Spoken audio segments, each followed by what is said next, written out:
don't know. What's up? There you go.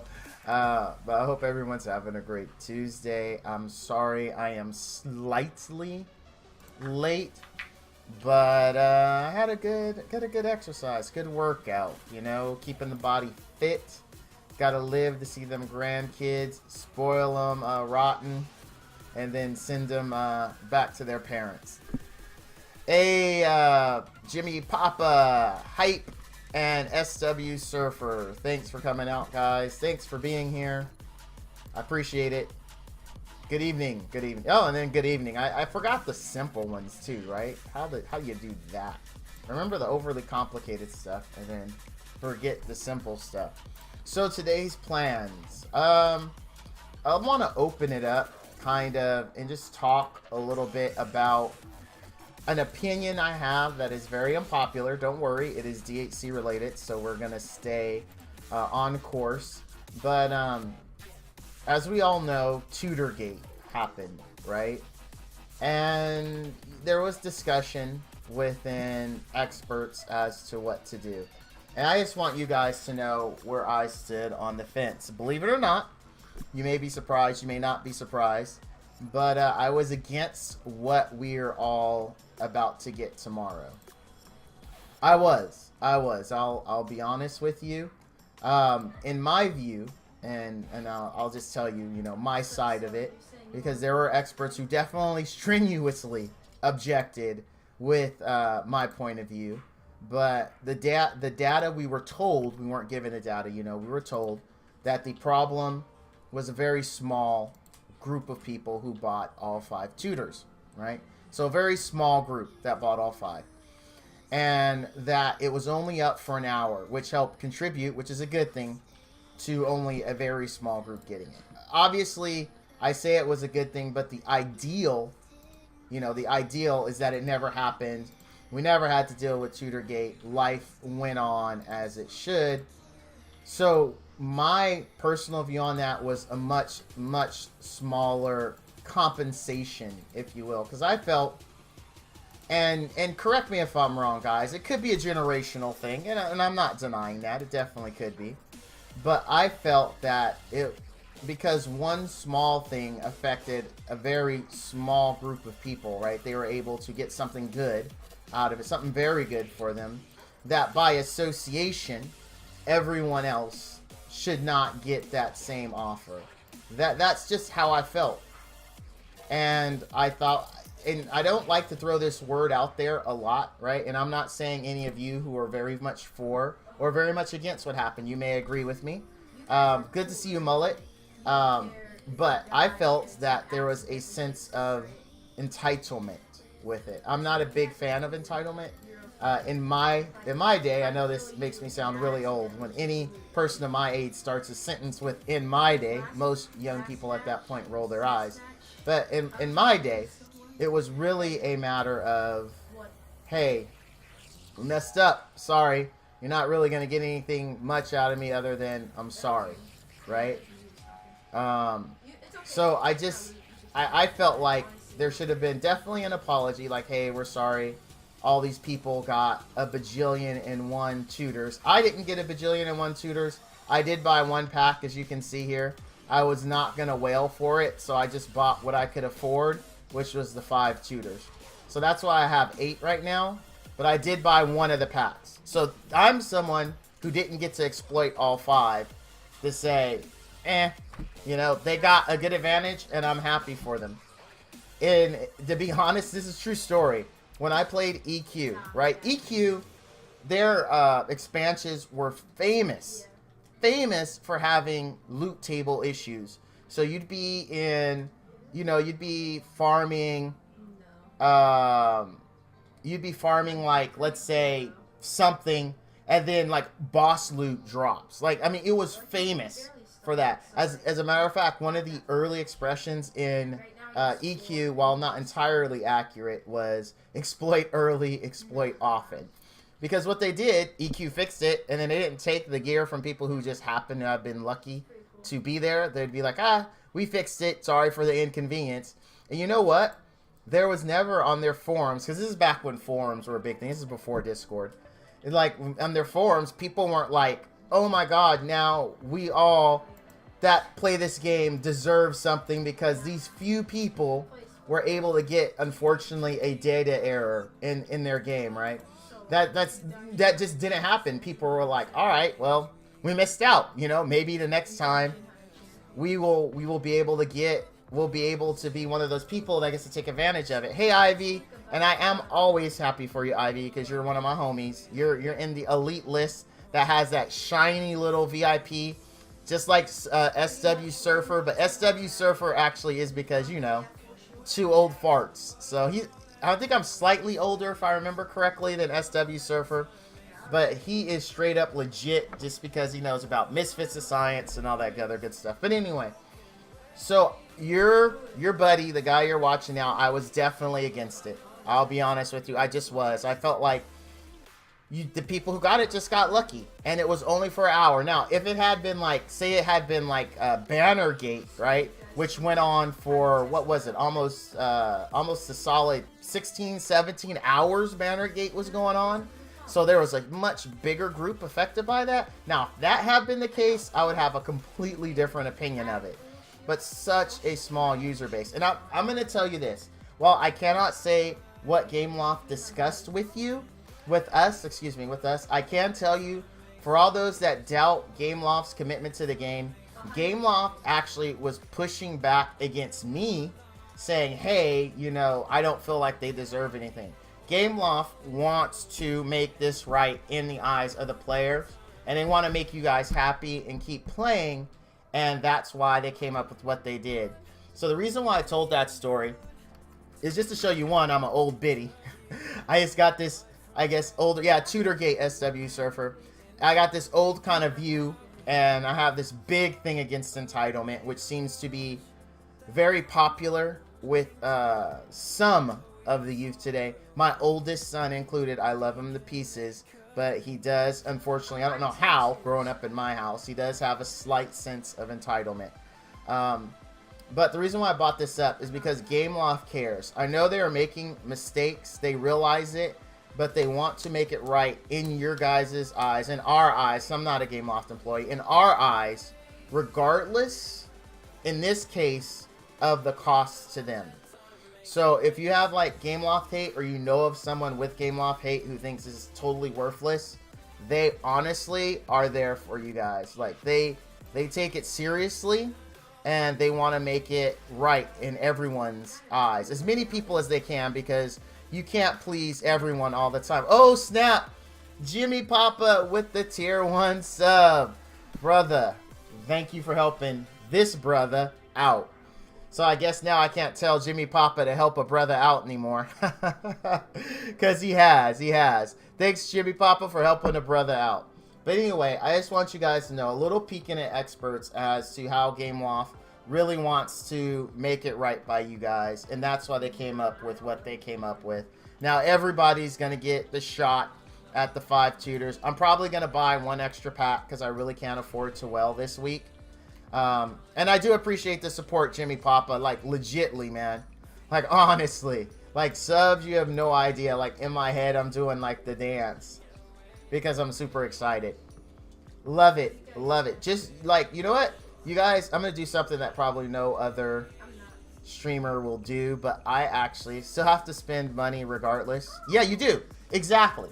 And that's the good news, right? So all those people that are like warming up their credit cards like a chainsaw, you know, they're like, boom, boom, boom, boom, boom, boom, boom. That credit card's just like, oh, I gotta swipe it. That is super good for the game. It gets money into it. However, the guys who are gonna hurt the most are free to play. But as Mullet Bomb says, he understands he wouldn't have got them anyway. And I like Mullet Bomb's view because the fact of the matter is, unless you are a whale, whales are going to already be further along than we are. They're already going to have an advantage. They're going to have an advantage over guppies like myself and over free-to-play like Mullet, because they're just going to outspend all of us.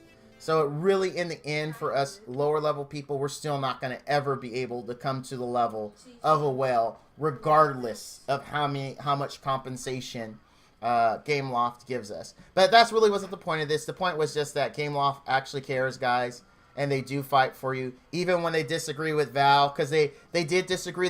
They understood my point.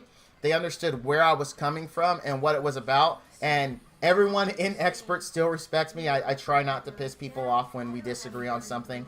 But Gameloft went to bat, and they really, really, really care about you. They really do. And there's a lot of experts that disagreed with me that also really care about you. And it's not that I don't care about you. It's just that maybe it's a generational gap. That's what I think. It's just a generational gap. I'd already caved and spent on E7. Dude, in E7 right now on my phone, I'm farming fodder for the 6-star Cecilia. But my gear sucks, though, for her. I gotta fix that, but I'm gonna get her 6-star first, and I'll worry about gear later.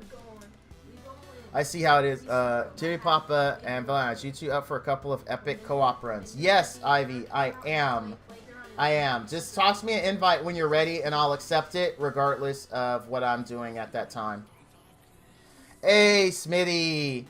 How you doing, my brother? It is going okay. It is going okay. Mullet, I apologize. Wrath and I have played the same game. He plays DHC lightly, but he's into a new game called E7, and we play that together. You're actually going to start seeing E7 pop up in my YouTube channel here pretty soon. Cowboys. Well, I'm just going to get my guildie Smitty to go with me then. All right.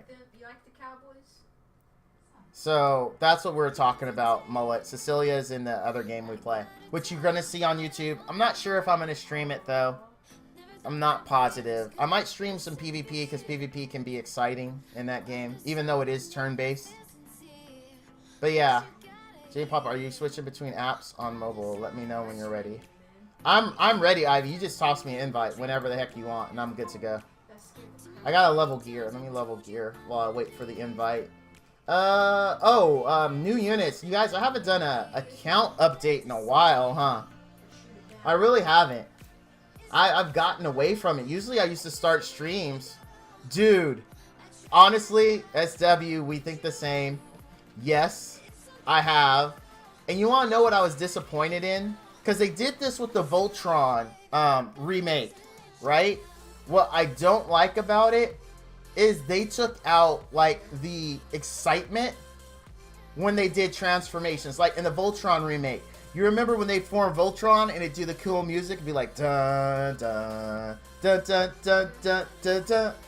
And they'd be like, you know, form arms and leg, form feet. And, you know, it just made you, like, it got you pumped when they transformed. They did the same thing with She-Ra. They took, like, the excitement out of it. Like, they used to have that little kind of voiceover when she would say, for the honor of Grayskull. It'd be like, dun dun dun dun dun dun dun dun dun dun dun dun dun. She-Ra, She-Ra. And you were, like, pumped when she was transforming, right? Because she's doing it. And then she'd do it all cool and exaggerated, like, for the honor of Grayskull. And then it'd be like, She-Ra. You know? Oh, it made you, it pumped you up as a kid. And so I'm watching the She-Ra remake, and she's all for the honor of Grayskull. And I was like, eh. Aw, you son of a gun. I haven't finished it, Surfer. I haven't finished it. I mean, of course I knew he had, eventually, right? It had to happen. I knew it had to happen. But, come on. Come on, Surfer. Come on, Brotato. I haven't finished it yet. Because I forgot what season I left off on. I think I'm bugged. Let me restart. No, but I knew it was coming, right? I knew Keith was eventually, because they kept hinting throughout the show, like, for us old guys who knew who was the leader of Voltron. You know how he got sick one time, he got captured one time, and you're waiting for that other shoe to fall, right? You're waiting for him to die or whatever the hell is going to happen to him. So, I kept waiting for it. I was like, oh, this is it. Oh, and then he came back. I'm like, okay, this is it. This is it. So, but I'm still going to finish Voltron, though. I'm still going to finish Voltron. Because I don't know how he exits. I don't. And that's still, I knew it's got to happen, though, right? I know it's got to happen. But yeah, Voltron, I mean, it's good. I just don't like the transformation. I don't like She-Ra's transformation. And you know, here's the dumb thing. This is another super dumb thing that doesn't really reflect on it. Is I'm ready, Ivy. I'm back in. I also don't like that the intros are lame. Like, I like She-Ra's, I like Voltron's, and I liked He-Man, even though He-Man's not in there. But I like those intros, like the Voltron one from Days of Long Ago, from Galaxy. Oh, yes, yeah. Oh, no, that's another thing, dude. Come on, every episode of Voltron, as a kid, you knew it was over. You could turn off the TV. You could walk away from it when those magic words were said. Form, blazing sword. And it was like, oh, it was just over. It was just over. Just turn off the TV, because everything after that was just going to be a row beast exploding. Oh, Thundercats was so... Dude, you know what? It's funny you bring this up. So I'm watching She-Ra, and I'm all bent out of shape about the crappy intro, right? And, Ivy, what's the element? I forgot to look. You always forget. I don't remember what the element is. I'm sorry, Ivy, but could you let me know? So, I was thinking about intro. You know what I honestly miss? The fire champs. Okay, fire thing. Oh, nature. So I need fire. Okay, thank you. We got a healer. I'll go vamp. I'll go vamp. Okay, and so one of the things I miss is villain transformations. Like, one of my favorite from Silverhawks, I'm sure you remember that one, was Monstar. Moonstar of Limbo. Da-da-da, da-da-da.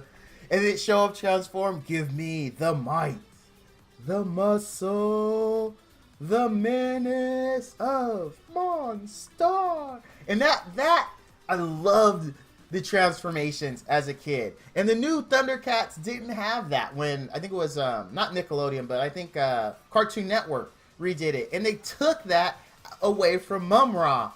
Like, dude, ancient spirits of evil. Like, every bad guy, it seemed like back then, had to have this long, drawn-out transformation that, quite frankly, was just awesome. Like, it was, like, awesome. Like, even the bad guys had their cool thing, right?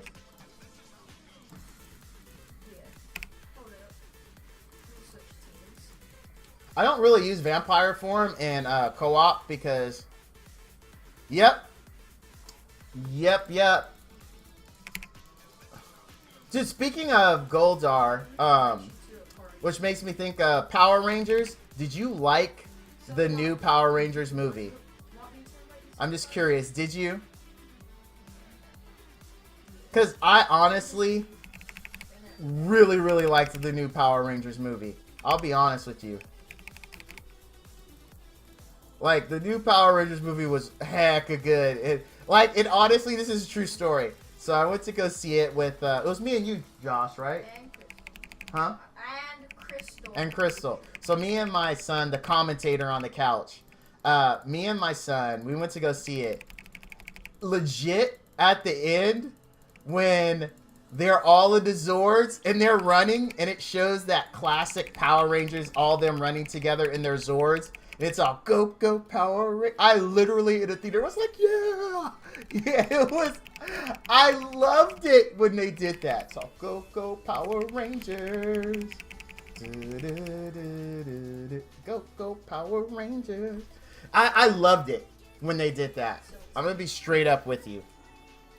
What I didn't like, and maybe you didn't like the same, you preferred the color label of the original? Really? I thought it was okay.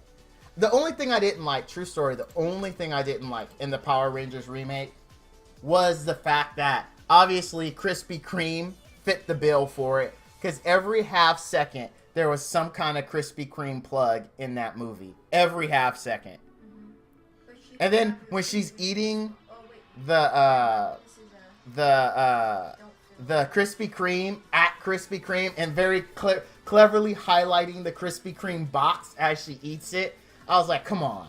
I mean, I know product placement helps pays for movies, but in that movie, it was too over the top. Like, we get it. Krispy Kreme helped pay for this. Thank you. Plus, oh, dude. The very end of the movie, I told my kids we had to stay, so I wanted to see what... I knew there was a stinger in it. And it's all, Tommy? Where's Tommy? And it shows the jacket. I was like, yes. Yes. Because I don't care what anyone says. A lot of people agree with me. Green Ranger, hands down, best part of old school Power Rangers. No ifs, ands, or buts about it. Straight up Green Ranger. Straight up Green Ranger. Honestly, the best Power Ranger that ever was. And he was, honestly, I didn't like him though when he came back as the white or gold Ranger. I didn't like that. Because to me, it'd always be the Green Ranger with the flute dagger calling Godzilla. I mean, the mechanical version of Godzilla, basically. Oh, good times. Dude, see, this is what happens when SW Surfer comes in here. Okay, so while I let him respond to this, I mean, the Black Ranger was black and his style was hip-hop Akita. Was it? I don't remember that. I don't remember that. But, DHC related. So, guys, the next review is likely going to be Nitro, the Red Bomber, and I'm actually... So I'm going to add, I know we've added a new series, which is the PvP Spotlight. I am going to add a new series starting with Nitro. Hopefully it turns out well. But I'm going to do a 5v5 Spotlight as well. So we're going to get a Nitro review. The next day we'll get a 5v5 Spotlight on Nitro with some play tips and things that I've learned playing them. But don't worry, I am going to make it clear to anyone watching any 5v5 video I make, I am for sure not a 5v5 master, and your mileage may vary, especially if you're better than me. It is just going to be pretty awesome. So that's really the account update. Nothing too big, except for the new series, which I'm really looking for doing, the 5v5 series. Basically, I'm going to play a match, make some comments on play styles, where I think this unit is best suited to play in 5v5, to give at least people, you know, a starting idea of what to do in 5v5, right? Especially if they're not used to playing MOBAs. You know, just give them an overview of what they can do with that unit, or champion, I'm sorry.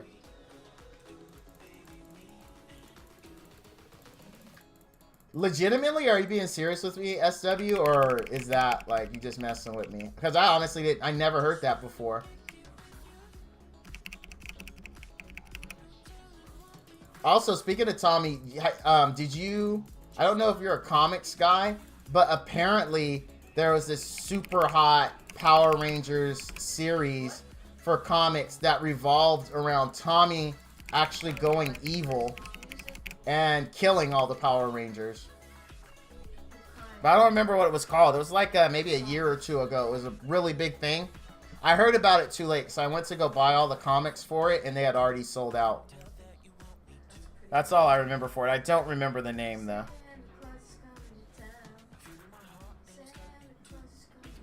Oh, it was. I didn't know that. Was that the one where they had, like, every... Shattered Grid, that's it. Yes, that's it. Yes. Did you read it? How was it? Like, because there was actually a commercial for it. I thought the commercial was for like a new Power Rangers movie, but it was actually for that comic. And was it good? I'm just curious. Because the commercial for it looks freaking lit. Like, it excited me.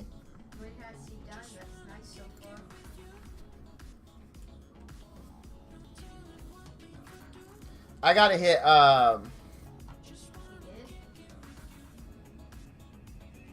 no way, dude, you realize those are, I believe those are still bank mullet, if I'm not mistaken. The Season 1 toys, I remember, because I bought, the red one, and I remember, a few years after, they were, like, ridiculously expensive. Is that a Mai? I do not have a Mai. I don't have a Mai, dude. Are you kidding me? I'm too poor. I can't afford a Mai.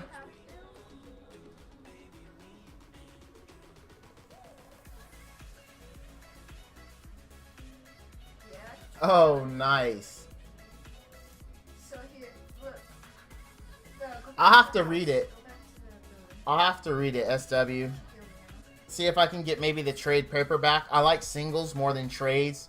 So I'll have to see if maybe I can hunt down the singles and read it and then bag them and board them. First, Even the big white one. you're not holding our.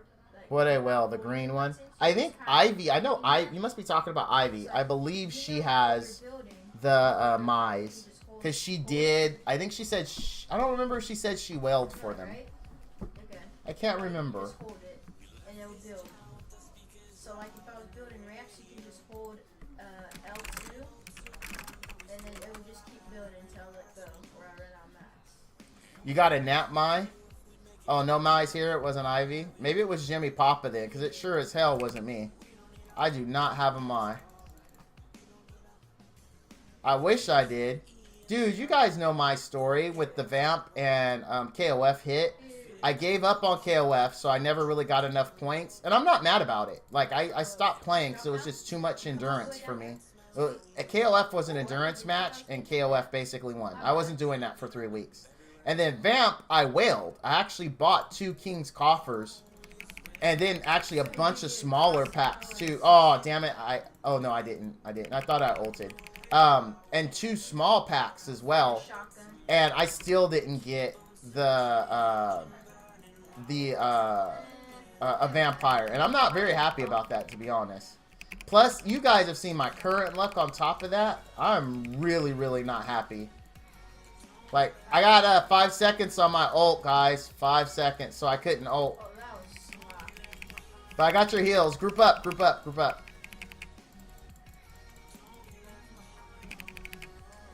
Alright, this time I got us. This time I got us. Your regular pump. Guys, don't stack for that. I will bring it down. Like, separate and then come back together after it goes off so I can heal you. Because that does AoE damage the more people that are close. Where your loot was, your legendary loot. There's your pump. Alright, I got your heals. It's coming. Dude, it didn't heal. Did you guys see that? I hit it, but it didn't heal.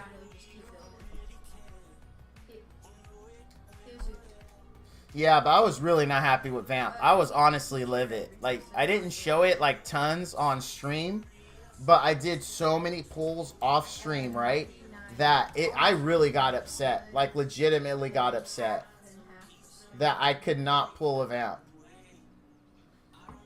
Well, I think it was Sassy, though, warned me. Sassy was like, hey, I've wailed pretty hard, too, and didn't have any luck with Vamp. But I was like, you know, I'll be different. You know, that's what I'm telling myself in my head as I'm wasting money trying to get a freaking Vamp. I was really not happy with the Vamp event at all. Just because mostly I got screwed in. I felt like I got screwed in a posterior. Or like, yeah. Oh, yeah. You got your light one? Yeah, and the light one's really good. That's the one I use in beta. Go to the item shop, right? And then you click triangle. And then How did you get this Vamp? Oh, Fusion. This Vamp is Fusion. Which is, or I say Fusion, I'm sorry, is Ritual. So you see him here? This is the mats that he takes to make them. Fire Vamp is definitely worth fusing, SW Surfer. I did a video on him. Let me grab it for you. I did a regular video, and I did a PvP spotlight video on him. I can grab that for you real quick. I'll give you the link to it as soon as I click on the actual right thing here.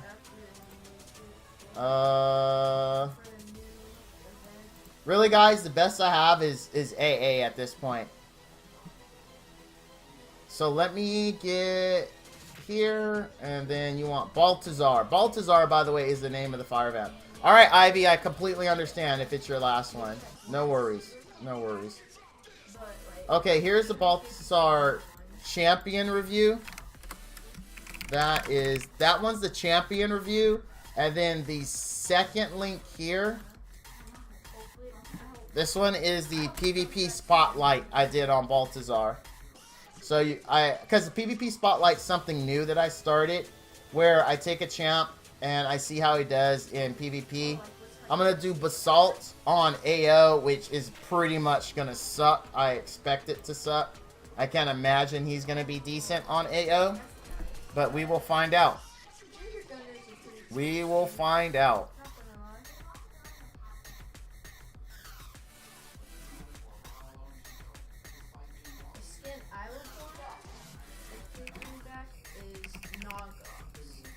I have never manualed this guy. I have no idea what he does.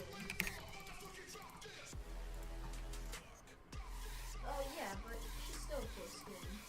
I think 2 is my shield, right? Yeah, she's Yep, 2 is my shield. What the hell is thing E?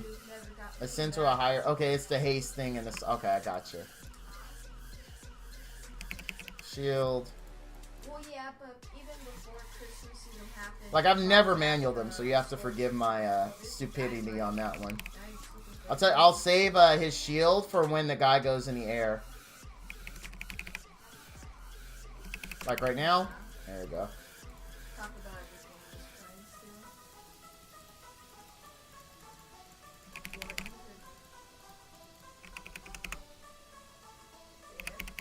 Oh, wait, this shield's on an 8-second cooldown, so I can afford to... Even though he's not big, you know?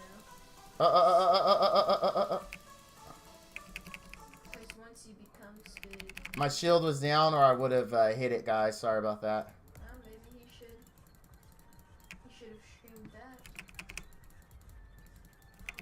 Yeah, you gotta kind of like encourage your dad to like stream.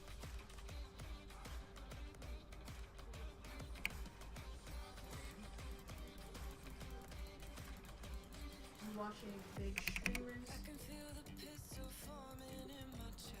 Yeah.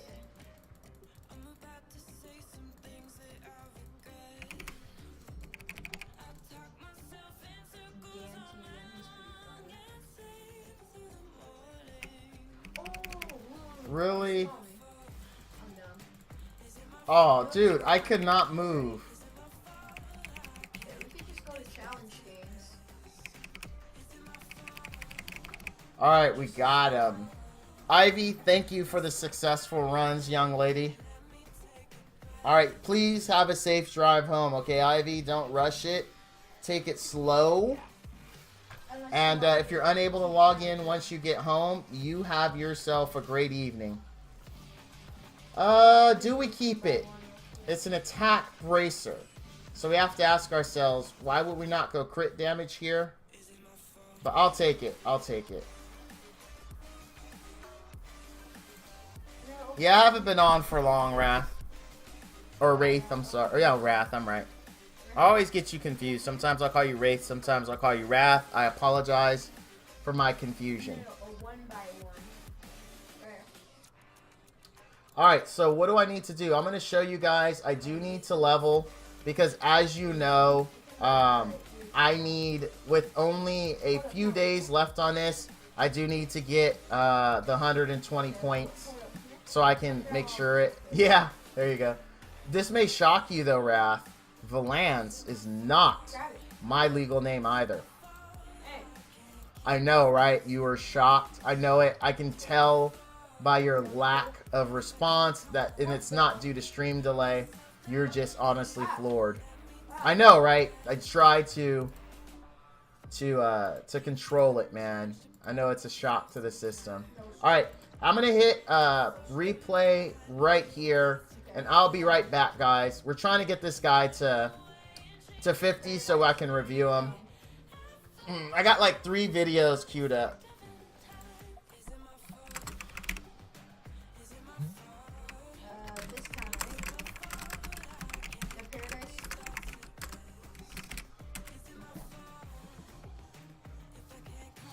Yeah. Aww. Yeah. Hang in there, young lady. Hang in there. Guys, I'm going to be right back. I do feel like an alcoholic beverage tonight. Oh, and then I got a new toy. I'm going to show you guys my new toy when I come back. And it's actually a toy. Literally a toy. I'll be right back.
All right, guys. I did. All right, I got my alcoholic beverage. Let me show you guys what I'm drinking today. Shotgun over here. This is what I'm drinking today. Do you want And, cheers. Of course, he's not drinking the whole thing, guys.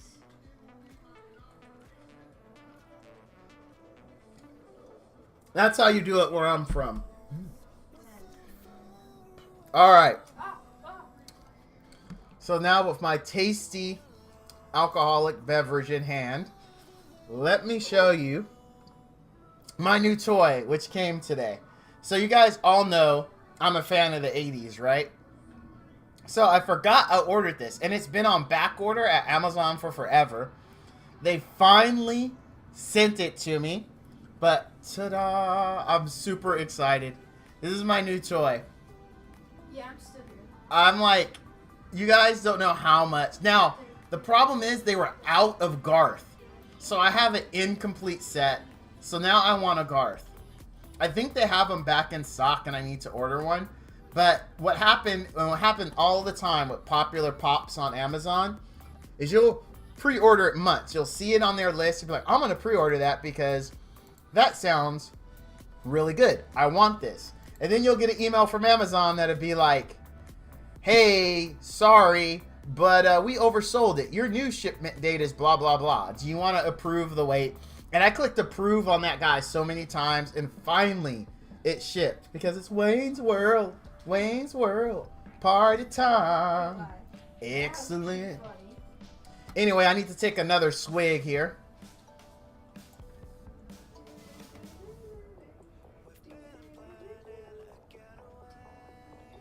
See, you guys watch Rising, right? Rising is another super cool streamer. Rising is very sophisticated.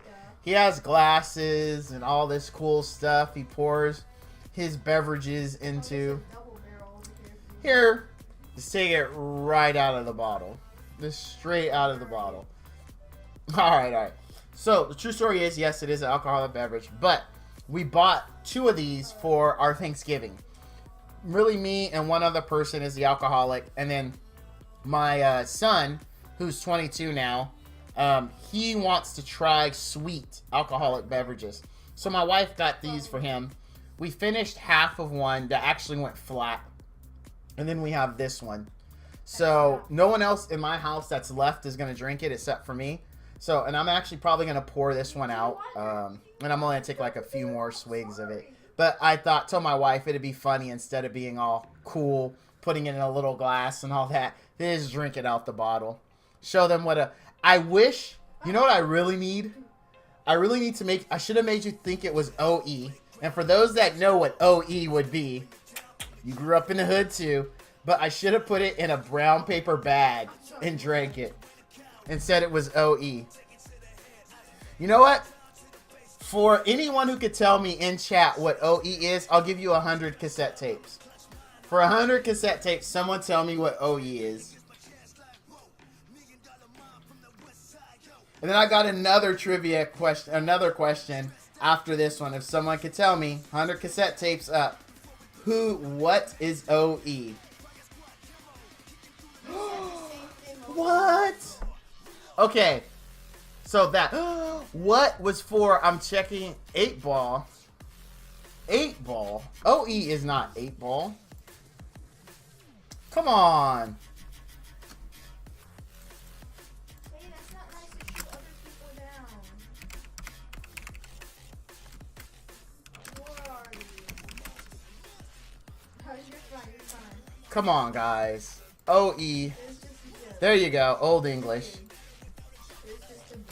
Okay, so the second, oh dude, whatchamacallit crashed. That hasn't happened in a while. That has not happened in a while. Oh, you called it 8-ball? Okay, we called it OE here. I haven't heard it called 8-ball. At points, SW Surfer 100. Okay, for another 100 points, also alcoholic question related. So it's going to be 2 parts. The first part is, what is the beverage that Lando Calrissian endorsed. Name the alcoholic beverage. And for an extra 100 points, for 200 points total, how often does it work? So the question is, 100 points, first part. What is the alcoholic beverage that Lando Calrissian endorsed? And obviously Lando didn't do it. The actor who plays Lando Calrissian did. But I still like saying Lando Calrissian. And then the second part of that, how often did that alcoholic beverage work? No. Hi. Hi, how are you? Ah! So 200 points. Okay, quote 45. How often did it work?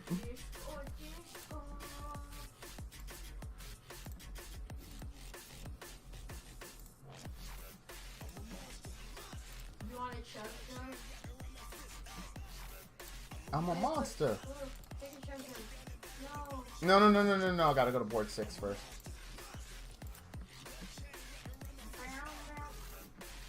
Is your mom? Oh, come on, SW Surfer. Every time.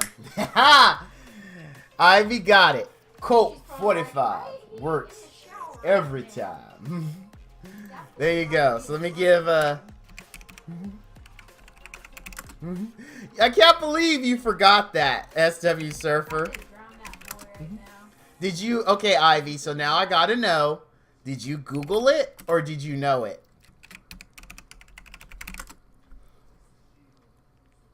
Quote 45 works every time. Oh, those were the days. Those were the days. I'm spelling your name wrong several times here, Ivy. Q-U-I-N-N-E. There we go. All right, there we go. Points have been dished out. Let me throw someone else in here. Do we? Ah, you don't drink alcohol? Okay. I forgot that you don't drink. You typically give Rising a hard time about drinking it, if I remember correctly, or am I remembering incorrectly? Let me make sure I've got all 5, or yeah, 5 of the 4 stars I need. So there's 1, 2, 3, 4, 5, 6. I actually have 6. Okay, so I just need more 3 stars. Let's go with this chick. Google? Oh, that's alright. That's alright. But yeah, that was the commercial. Quote 45. Works every time. 13.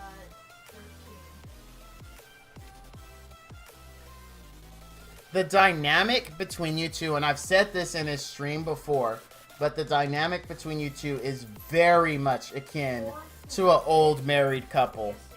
It really is. Like, I could honestly see you, like, if you were to tell me that you two were secretly married, but he was just in Europe on business, I would 100% believe you. Because your rapport, how you two communicate back and forth is very much akin to an old married couple. Very, very much so. He has more alcohol than blood in his body. That's hilarious. His blood alcohol levels, like, they actually measure it by alcohol blood level. It's like, how much blood does he actually have in his alcohol today? But yeah, I honestly, sometimes I just lurk and I like just watch you two interact. It's very entertaining. I like it. I really, really like it. I like Rising too. Rising's such a cool guy. I hope he's legit about going to TwitchCon next year because I really want to meet him. No. I get that. But what, from the outside looking in, I mean, there is definitely a, you can see that you're comfortable. There is a comfortability there that honestly says we've been together for a while. Not to say that you are together, but there is that feeling. All I know about alcohol came from commercials and Spice One song 187 proof. That's all you know about alcohol? Yeah, I don't drink often. You guys know that. Like, this is going to get poured out. Like, once I'm done goofing off on stream, I'm going to pour it out.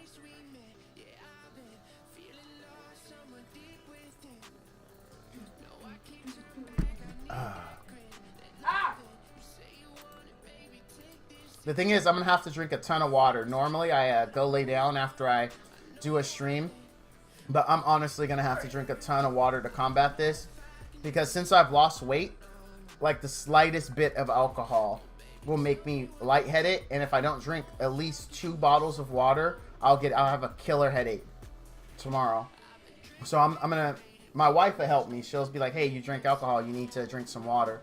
So I'm going to have 2 of those bottles by my bed. And before I go to sleep tonight, I'm going to finish both of them. Especially because I just exercised, so I already sweat out a lot of water. Yes, he's really serious about coming here for TwitchCon. Good. Because I honestly, we're hanging out, dude. I'm going to find my brother and we are going to hang out. Now, are you gonna join the festivities next year, Ivy? Can we hope that you'll be there?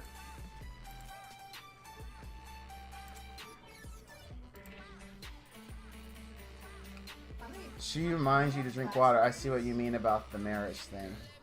Yeah, see? That's another perfect example. Oh, snap. It's on. Dude, it's going to be so great.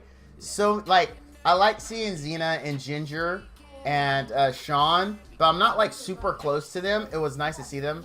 But, like, you and Rising are people, like, I actually interact with a lot. So, I'm going to be very excited to see that. To see us all together. I might actually even cry, but this is beautiful. I'm going to tell my wife. I'll tell my wife that I'm going to go next year. So that way it won't be like a last minute thing.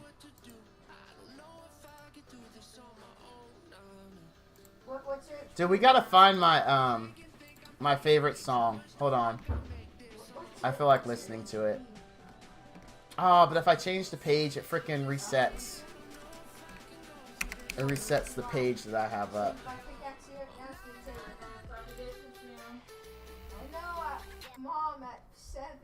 There we go. Oops. Ah! It's 6:53. Huh? That would be hilarious. Oh, wait, you actually honestly, that just the image in my mind is funny. Now you're 1. Like, just the image in my mind is freaking hilarious.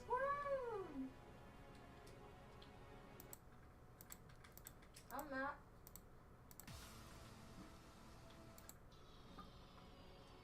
Wait, but you killed me. That is pretty funny. I start crying. Ivy starts crying. And then just you see just Rising there with this really uncomfortable look like, ooh. How do I get out of this? I've honestly never been in the most uncomfortable situation I've been in, actually, where I really didn't know. Rising is way too much of a nice guy. He wouldn't know what to do with people crying near him. Maybe he'd offer us booze. That'd be his, like, that's his salve when something is wrong. Just slap some booze on it. You can headshot me right now. Headshot me, go. Shoot me in my face. Kind of like Chris Rock would say that his mother's solution every time there was something wrong was put some tussin on it. Put some tussin on it, it'd be fine. Chris Rock is one of those guys that's funny sometimes. Like, I like him, and definitely it is hard to do comedy and be creative. I'm definitely not taking that away from him. But, like, honestly, sometimes, at least for me personally, he's just not that funny. But I didn't hit you for shield. I hit you for health. But I do like him. I do like him. Sorry, guys. I know I'm doing something off screen here. I gotta get my E7 ducks in a row. I maxed a bunch of fodder. And I'm just leveling them super quick before I go back into to max and level more. I feel like you're fake. There we go. I maxed the ones that I built. Let me just get back to the grind here. Adventure mode. Boom. Boom. Boom. And, oh, wait. I gotta swap that one out because it's leveled. If you have aimbot, you'd There we go. All right. Rising. Okay. Yeah, but TwitchCon next year. Absolutely excited. You, Rising, Jimmy are all making plans to be there. Yeah, Jimmy was supposed to go with me this year because he's the one that got me hyped in general chat.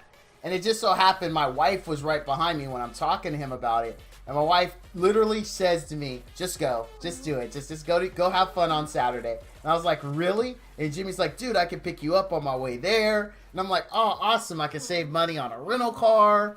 So we were all excited. And then my wife okays it, puts the Mrs. Valance stamp of approval on it. And then I get back to Jimmy. Jimmy's like, yeah, it's probably not a good time for me to go. And I was like, no, buddy, you were, I mean, because it was funny. Because the whole thing was we were pumping each other up about it. Like, oh, we're both in Cali. Oh, we could do this. Oh, we could drive down together, right? So we're like playing off of each other. And kind of like that one scene in that Mira in Something Go to a Wedding where they one brother keeps exciting the other brother. They just build each other up. That's what it was like. And it was cool. And then he like breaks his, oh, I'm not going to go. I'm like, what? I told my mama.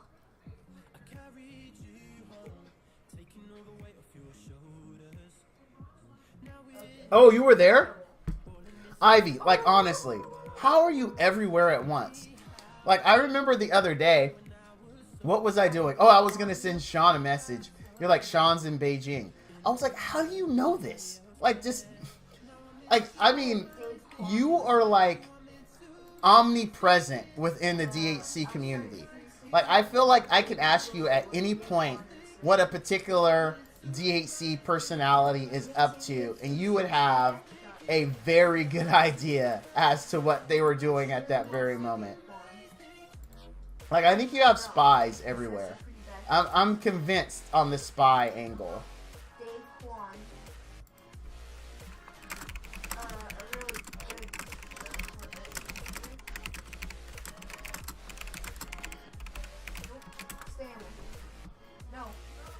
Alright, so we did get it. If I remember correctly, we do have enough time. So 1 day, 16 hours. So I've got 2 more refreshes, right? Basically. I should have 2 more refreshes because it's going to reset tomorrow at 11. And then is it over the next day at 11? Or is that day the last day? I think that day's the last day. Because I think I'm at 40 shards. I think I'm at 40. So I just need to do it 2 more days and we're good. And I think I have that. I'm pretty sure shards. Shards. No. Here we go. Yeah, oh, I only got 1 more day. Yes, 1 more day. Wait, what? Did I just... Okay, I was like, I didn't even mean to click summon for that. How was I say, how did that summon it? I must have clicked the dragon summon by accident. But yeah, I'm 1 day away. Oh, thank goodness I didn't miss it. It's not that large of a community. I don't know, Ivy. I still think you've got secret spies that we don't know about. Us mere mortals don't know about. I'm over the stupid text. Got none of them other than the free one.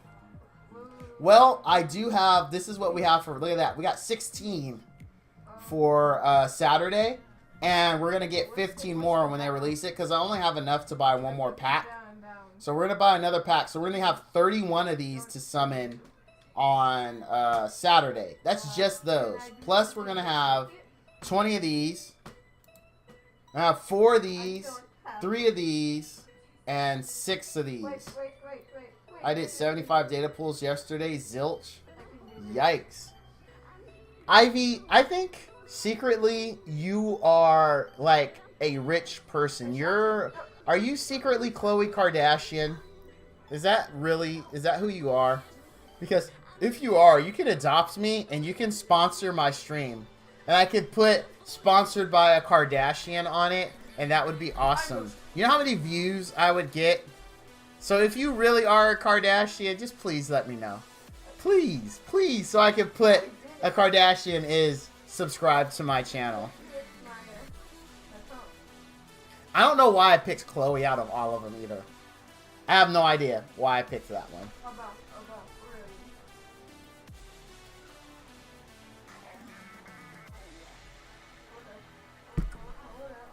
Well, maybe in 31 pulls, I'll get something.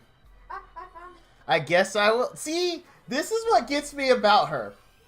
She doesn't deny anything. You got the free one, then got laser on Dana coin and pulled another water one. Oh, that sucks. I mean, but at least it's a laser, right? I mean, you can look at it that way. All right, let's finish up our dailies because I need to do my arenas for today because my guild nominated me for guild offense or guild war defense. So I want to make sure I'm living up to the hype. So I need to get my guild wars done today. Or my guild wars, I'm sorry. Not guild wars. Get my arena matches done today. Honestly, I haven't got laser on data disc. I'll be legit with you guys. I have not got it. I wish I had.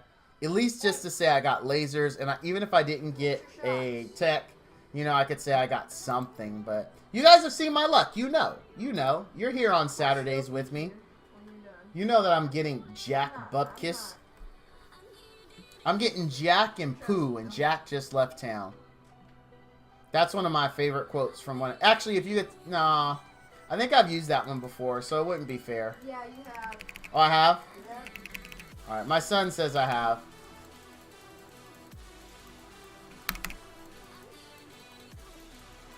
Get some heals. Come on, let's get that guy down. Or that girl. I think Violet is a girl. Alright, we got her. So let's take out Diva. Let's take out the support. Army of Darkness is correct. But my son says I've used it. So that's why I didn't turn it into a contest. Because it's one of my favorite movies to quote from. I think I've used that quote. And I've also used good, bad. I'm the guy with the gun. Which is also from Army of Darkness. So I have entirely too many Army of Darkness quotes. I even also use, hey, she bitch. Let's go. And that's the scene when he kills all the Deadites when he first gets there. And they're treating him like a king. And then as the chick's feeding them grapes, she walks away. And then she turns into the Deadite. And she starts wrecking the king's court. And then he's all, hey, she bitch. Let's go. So I've even used that quote. So I've used a lot of Army of Darkness quotes. Yep, hell to the king. Yeah, honestly, the progression of that series is interesting. Because Evil Dead was a horror movie with very little comedy. There was a few like hee parts, but nothing that you would say you would really gut laugh at, right? And then Evil Dead 2 was funnier. It had a few more parts. And then you go to Army of Darkness and it's just ridiculously funny. Like, I don't know how did that series go that way though, right? Like, I would really like to talk to Sam Raimi and Bruce Campbell to really get an inside look as to how the series ended up. You know, it's slow, gradual descent to definitely a more comedy-based approach, right? Uh-oh, I can't lose her. I can't lose her. I can't lose her. Alright, we got the stun off on Vamp. Can we kill him before he gets... There we go. Because it's just very interesting. Because Evil Dead was a very serious horror movie. Like, there was... I mean, I think there was like one or two funny parts. Did you watch, SWC, did you watch Ash versus Evil Dead by any chance? It's over now. Like, the series came to a conclusion. But, it was pretty decent. It was pretty decent. I liked it, at least.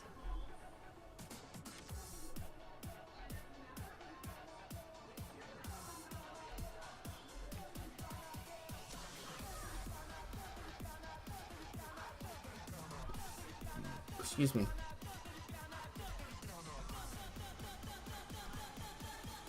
Ever watched Stan versus Evil? I have not. I have heard of it, but I have not watched it, sir, to be honest with you. Is it good? I also haven't watched Shaun of the Dead, but I like that British troupe that makes those movies. Like, they also made Hot Fuzz and the one with the alien. I forgot what that one's called. But I've liked all those. I like Hot Fuzz a lot, actually. I thought that was really entertaining. The first season only of Ash. It was good. I liked all the seasons of it. I mean, if you liked Army of Darkness, it was just more comedy in the vein of Army of Darkness, really is what it was. Oh, that was terrible stun. That was a terrible stun. But we got to get this Violet dead. I mean, it just needs to die. Throw some of that cooldown. That was more for cooldown reduction than it was for actual heals.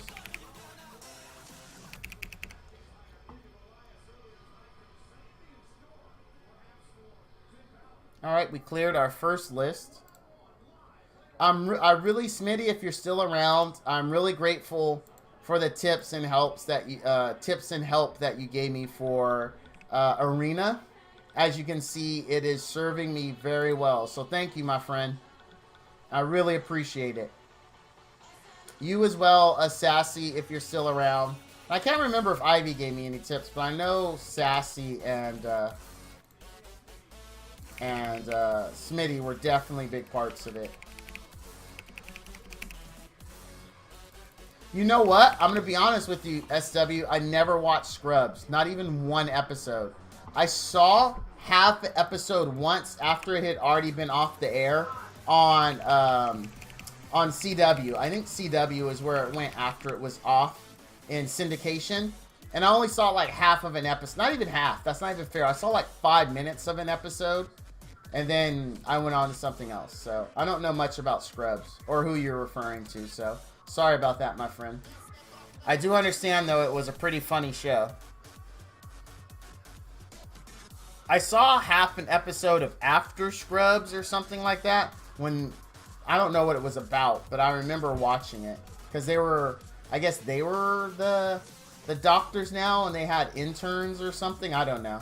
Oh, like I said, I only saw half an episode of it.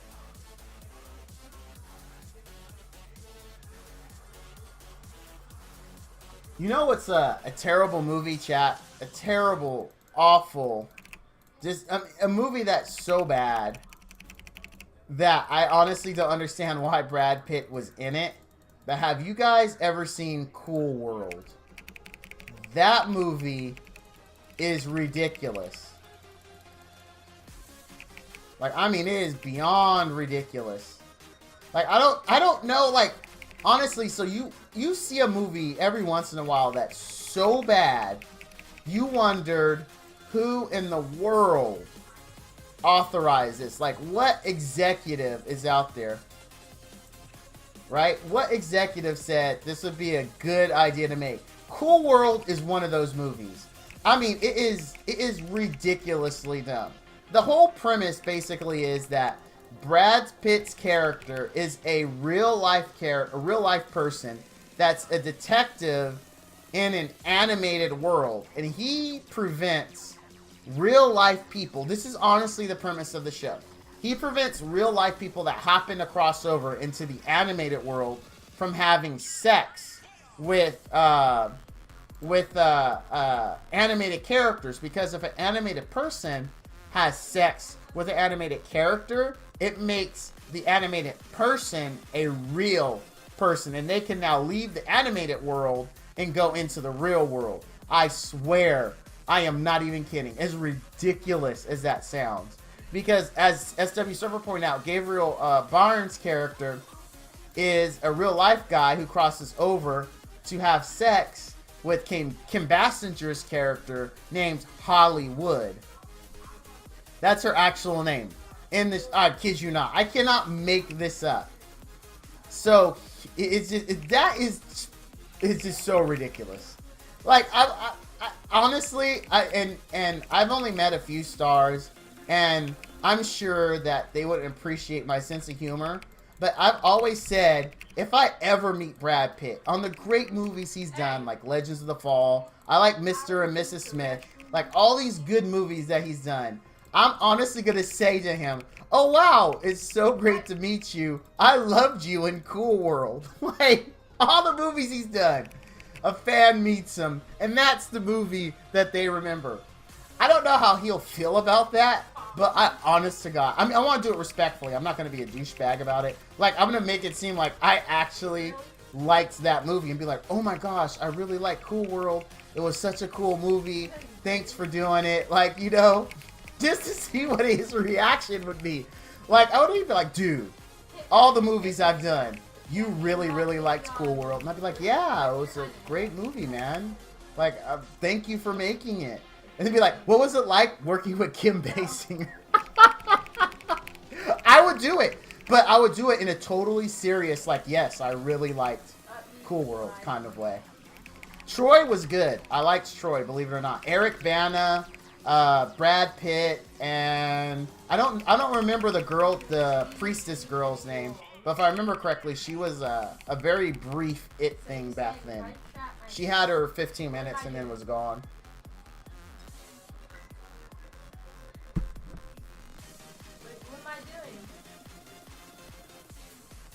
I like Legends of the Fall too, but Legends of the Fall is one of those depressing movies.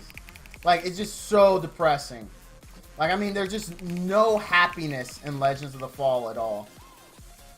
Like, I mean, it is just such a horrible movie as far as Tom Cruise's best movie was.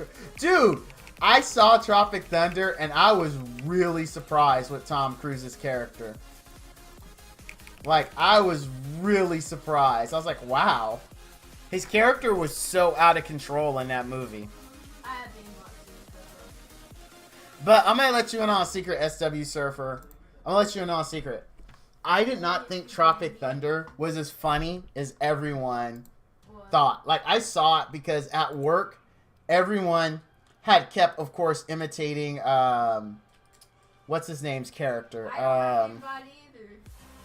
Robert Downey Jr.'s character. Like, a bunch of people at work, you know, with, what do you mean, we people, you know? Or you never go full retard, right? So everyone kept imitating that, and I heard it so much at work, and they're like, dude, you gotta see the movie, it's so funny, it's so funny. So I watched it, and honestly, it wasn't as funny as they made it seem. There were funny moments, but I don't think it was as funny as they made it out at all. Oh no, his character definitely was the best part of the movie, for sure. For sure. I liked his character so much. But, I mean, his character is interesting and as funny as his character was, it didn't make the movie. Because I think Robert Downey Jr., first of all, is a genius in acting. First of all, let's just get that clear right now. And it has nothing to do with Iron Man. Like, I am not one of those that are absolutely in love with him for Iron Man. Not at all. I liked his portrayal of Tony Stark. I can't imagine anyone else as Tony Stark.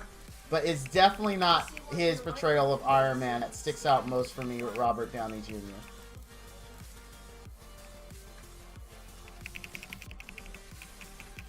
I just think he's a cool actor. At least he seems to be. And he's a good actor. Just like Tom Cruise. I think Tom Cruise, regardless of, you know, the Scientology stuff, of his own personal beliefs, I think he is a great actor. Like, I mean, he can act. He brings it to the table. Oh, man.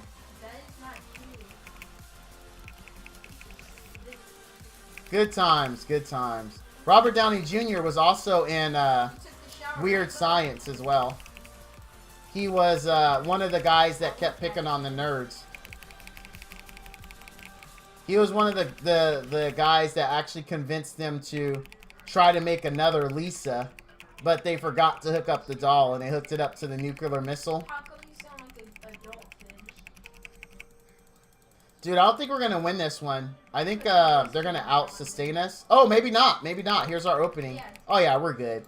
All we have to do is kill Magical Girl, and we're good. I was worried because it seems like we couldn't get a good stun that got them all, but we got him in the end.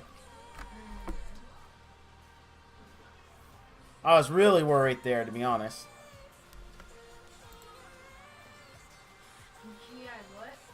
U.S. Oh, dude, U.S. Marshals was really good. That was... Wait. He was in U.S. Marshals? That was Tommy Lee Jones and Harrison Ford for U.S. Marshals, wasn't it? No, U.S. Marshals was Tommy Lee Jones and Yeah, Wesley that's Snipes. nothing popped up. What was the name of the first one with Harrison Ford and Tommy Lee Jones? Because it was based off the old TV show. You know, it wasn't me. It was the One-Armed Man. It was, what was the name of that one? Because it was based off that TV show. I think they had the same name, didn't it? It was, oh, dude, I gotta look it up. He was the corrupt agent in U.S. Marshals, was he? Dude, it's been so long since I've seen... The Fugitive, that's it, yes. So it's been so long since I've seen U.S. Marshals. The only thing... Oh, thanks, Malix, man. I appreciate it. The only thing I remember about U.S. Marshals is when Tommy Lee Wesley Snipes gets away by using the rope thing to land on top of the train. He kind of sits there and waves at Tommy Lee Jones as he goes by. That's honestly the only thing I remember about U.S. Marshals. Just like the only thing I remember about The Fugitive is the very end when he finds out it's his buddy that took the house keys, and he goes to that big party where he's introducing the new drug and confronts him there. That's the only thing I remember about that movie.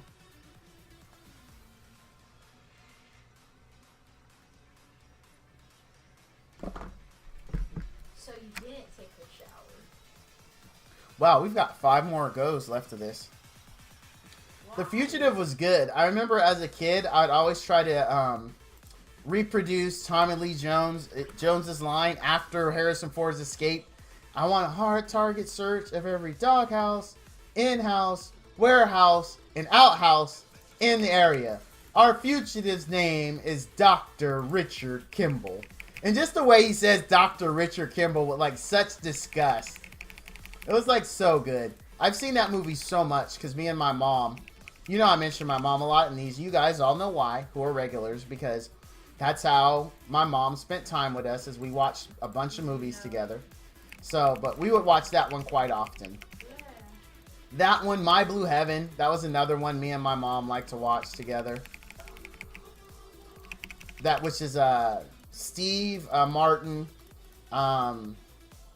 what's his name from Ghostbusters? Rick Moranis, that's it. Ever play roulette? Oh, dude, come on, that's insulting. That is insulting. That's an easy one. That is Passenger 57. Always bet on black. Good old Wesley Snipes. Yeah, I don't see it. Good old Wesley Snipes. So what do you think was better, SW Surfer? Drop Zone or Passenger 57? Which one, if you had to choose? I would say Drop Zone was better than Passenger 57. Legitimately, I mean that. I'm not joking. I thought that Drop Zone, 1, it was funnier. 2, it had Gary Busey, right? Gary Busey was really good in Drop Zone. So that's why I like that one more than Passenger. Because Passenger 57, to me, he tried to be way too serious. Like, and it killed it for me. I like the slight comedy and the insanity of Gary Busey's bad guy character. So that's why I like that one a bit more. I don't. Murder on... Dude, I don't even remember that one. I know of it. I know exactly the movie you're talking about. But I honestly don't remember it. I know that sounds weird. I remember the plot and what it was about. But I really don't remember the content of the movie at all. We've lost this one. We have no DPS. I'm just going to let him kill me. The Art of War? Well, at least you didn't say Rising Sun. Because I thought Rising Sun was not that great. Like, a lot of people liked Rising Sun, right? Because it had Sean Connery, it had Wesley Snipes. And not that I dislike those.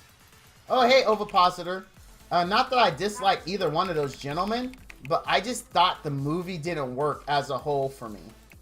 I liked it because it was techie and nerdy. You know? But it just, I don't know. It just didn't do it for, Val. Okay, best Blade. Dude, that's so easy. Yeah. Blade 1 was the best Blade. By far. By far, Blade 1 was the best Blade. Second Blade? Are you kidding me? What crack? Dude, you are on the good kush. The second Blade was horrible. Not okay, it wasn't horrible. The third one was obviously the worst one. But I thought the first one was way better than the second. Me personally. Because the second one is the one where they have that vampire chick at the end where they go on the building, right? At the very end of the movie, and she just like lets herself get burned up by the sunlight, but she kind of turns into fairy dust and just floats away. That's the second one, right? And the third one was like the dude from Prison Break was Dracula, and they had like this small piece of his armor, and then the chick like reconstructed like the whole armor for Dracula and what he looked like from that small little piece they had. Like the third one also had Ryan Reynolds. That's right. And was it Jessica Biel? Was also in the third one, Ryan Reynolds and Jessica Biel. But the third one was just god awful. The third one was so bad. Like like the third one. Oh my god. Okay. Yeah. Nah. First one all the way for me. Definitely first one. Like it. Definitely no, hands down, the first one was the best one. Followed by the second, and then the third one. Let's just pretend the third one is Dragon Ball GT and it doesn't exist. That's how bad the third one is. It needs to have its entire canon erased from the face of the planet. But, that being said, I think the first... She was Whistler's daughter. Okay, yeah. I thought so. Because she always had the iPod, right? Like, Apple must have paid them a fortune to advertise in that movie. Because every 2 seconds, she was adjusting the songs on her iPod. And in her Mac. Of course, she was doing it on a Mac. No, dude. The live Dragon Ball Z never happened. I don't even know what you're talking about. There was never a live Dragon Ball Z. There's never. It never happened. It doesn't exist. No matter what you say, no matter if you think you saw a movie poster for it, or you think you saw showtimes in a theater for it, it never happened. It does not exist. There's no such thing. It just didn't happen. Dude, the Avatar, oh my god. The Avatar, how did M. Night Shyamalan mess up such an, oh, speaking of that, I'm not kidding.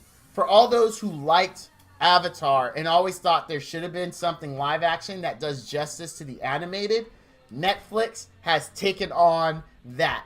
Netflix has pretty much said they are going to do an accurate recreation of the actual cartoon for Avatar, and it's going to have nothing or not even acknowledge that the movie existed. You don't... Wait, what? How do you not trust Dude, Netflix has got some really great originals. How could you not trust them that they're going to do Avatar good? I gotta hear justification with this. I got to hear justification. Like, based off of what, dude? Dude, like, Netflix's... Their originals are bomb. Look at Santa Clarita Diet. Look, they got... Oh, dude, we lost. Damn. Okay, I haven't seen Death Note, but just looking at it, it does look terrible.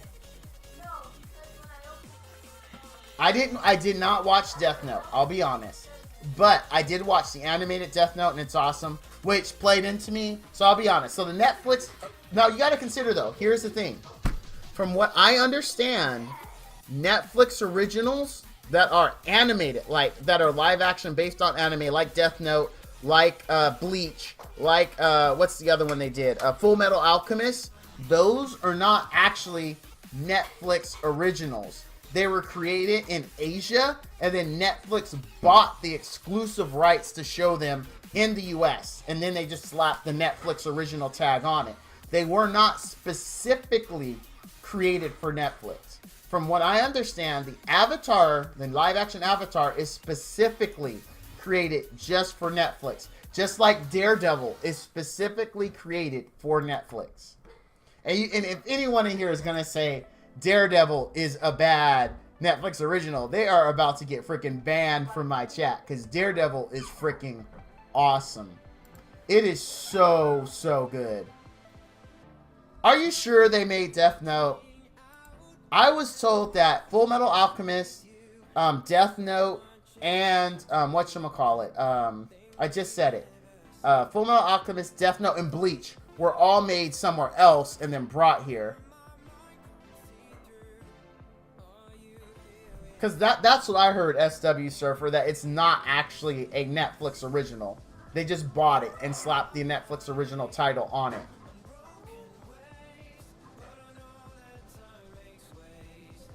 Welcome back, Ivy. I'm glad you got home okay, young lady.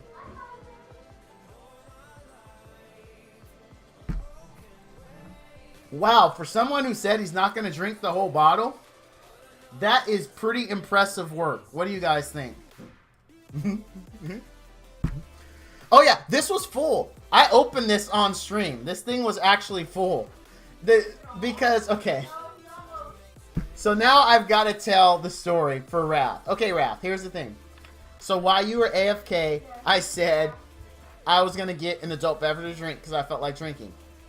So I go in our fridge, and we had actually bought 2 of these big bottles because my son's 22. He doesn't drink, but he said he wants to try a fruity alcoholic beverage. So I went ahead and I got a, I said, you know what, honey? I'm the only person that drinks adult beverages here. So just to be funny on stream, I'm going to open this up. I'm going to open this up and I'm going to drink it. And she's like, yeah, I think it'd be hilarious.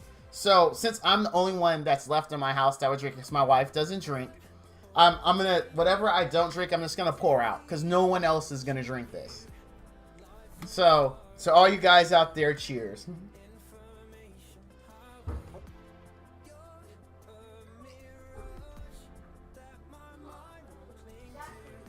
So that's the story of the whole wine bottle.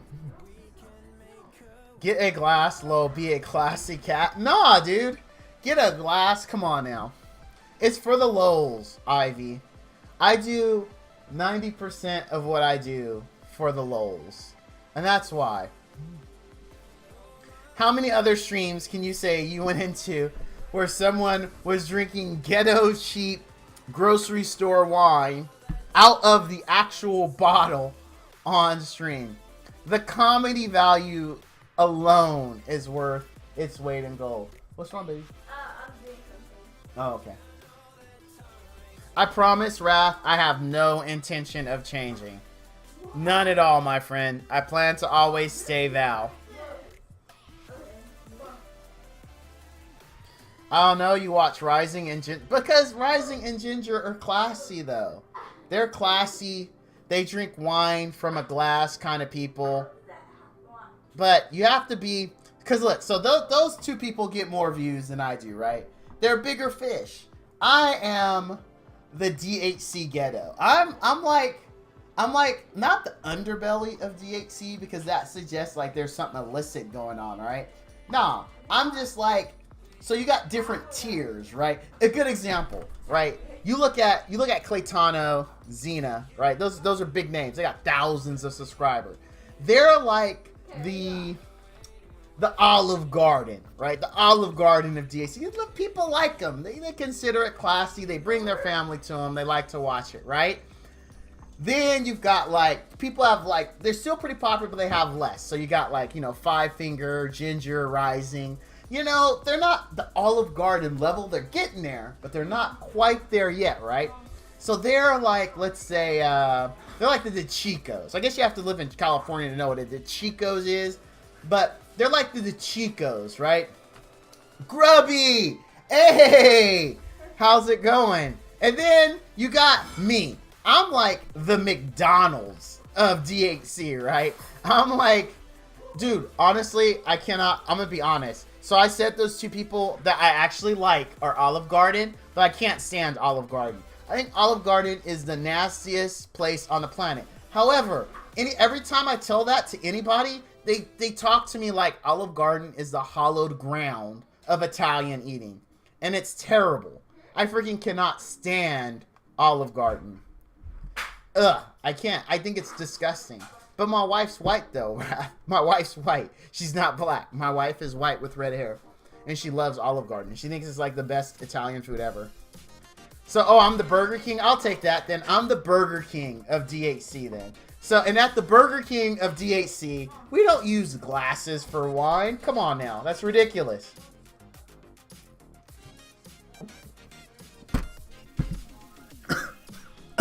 Rap, literally, you almost made me spit that out. I'm pretty sure my wife is white, man. I'm pretty sure. Oh my goodness, Cheesecake Factory is just as bad. So Grubby, it's good to see you, man. How you doing? I've been watching your streams. I've been making, trying to get to know your Warcraft skills and learning. I actually asked your chat quite a few questions about like what's going on, because I honestly have no idea 90% of the time what's going on. Like you'll be, I get micro and all that stuff, right? And so you'll do something and you'll be explaining it, and in chat I'll be like, what the hell does he mean? I have no idea what's going on. Yeah, I'm trying to learn. I'm never going to play it. I'm never going to play it again. I saw Reforged, and my son, who was here last week, was thinking about buying it for me for Christmas, but I'm like, I don't play RTSs anymore. But I still want to learn, because I find, I like that you take the time to explain. One of the things that I really like is good conversation. And when you go, hey, I'm going to over-explain something, I love it. I like stop what I'm doing to listen to what you're talking about, because I just like that kind of thing. The fact that watching you is helping me understand what's going on, because I went from not knowing what the hell you were talking about to going, oh my god, he explained this and his strategy he's using is XYZ here, and now that I get it, it's like when I realize the rules in football, like the game changed for me. I start to notice a lot more things. It was really cool. Wrath. Oh, I didn't tell you this? What didn't you tell me? Macaroni Gill.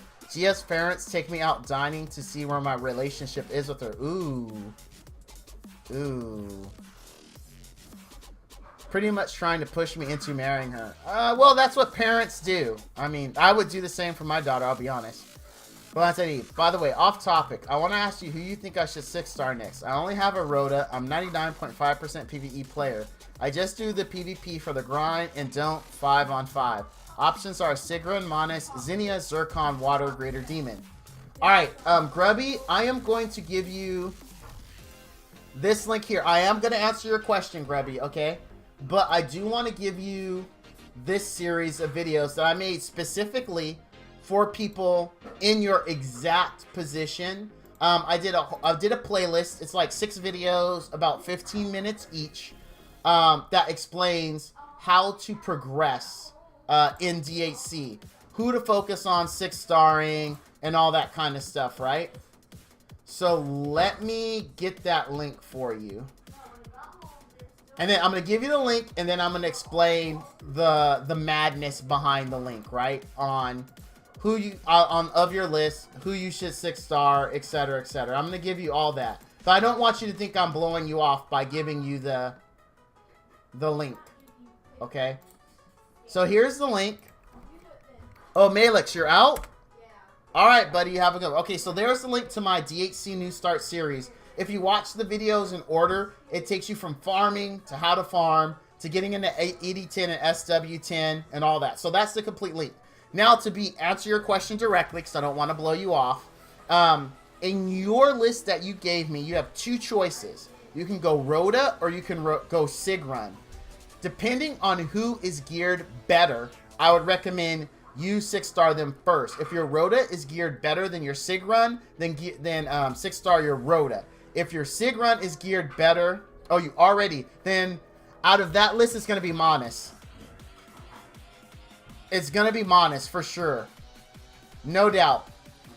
Once you 6-star Manas, because how you yeah, it's going to be Manas. I apologize that I misunderstood it. Grubby.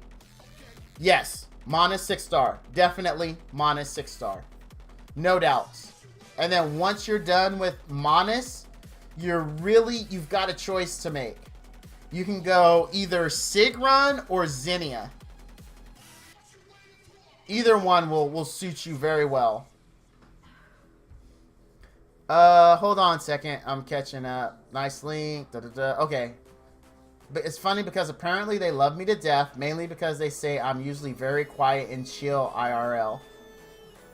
Emphasis on IRL, okay.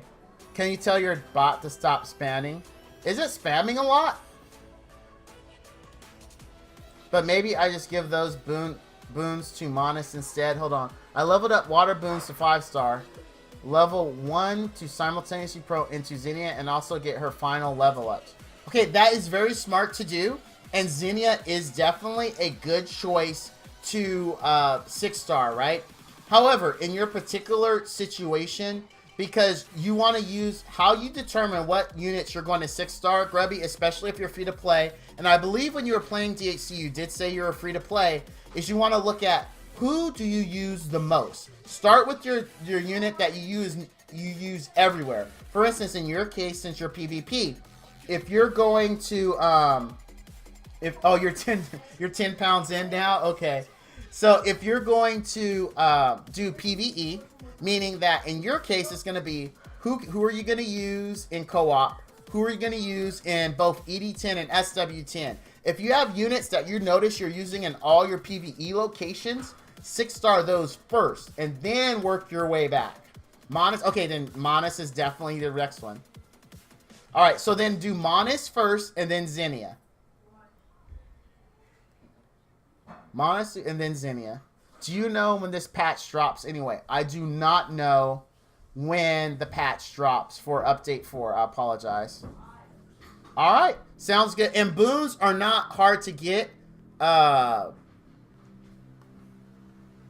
Yeah, I would not worry about losing those skill ups. Boons are very, very common, my friend.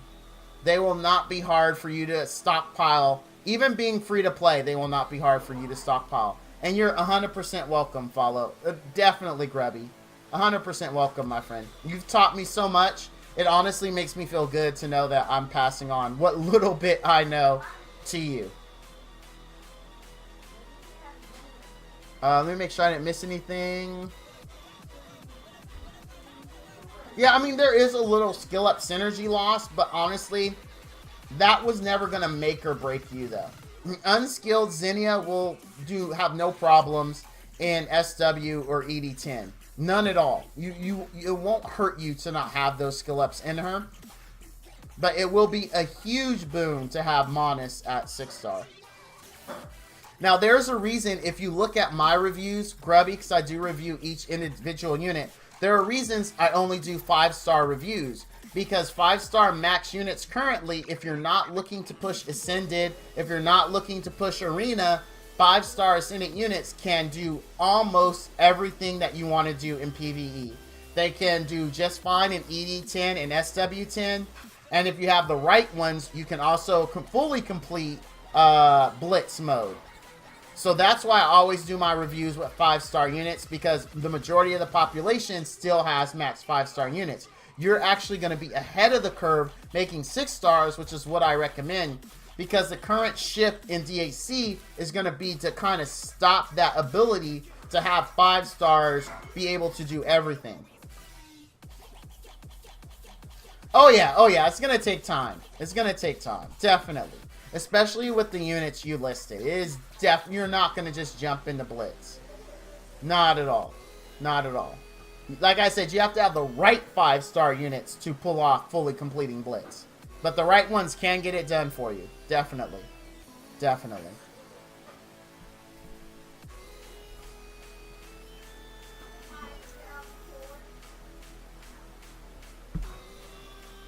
So here's my view on LD dupes, my friend.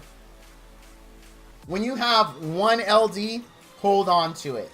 Even if it's one everyone universally says is a bad LD, keep it. The reason why is you don't know what buffs they're going to get. And because LD units are so hard to come by, like, it doesn't make sense to get rid of it. Especially if you can afford that one space that you have for it. So say you get rid of it and they buff it, and you're like, dang it, I really could have used that and I fed it away. Because LND discs are not as common as rare discs, you're going to be kicking yourself, and then even if you get another one, you still have to pull it. So in regards to LND dupes, hold on to it, just lock it, forget that it exists, and then hope that at some point it gets buffed. So in your case, I would keep one light derby girl, I would feed the other light derby girl. That is how I would handle it.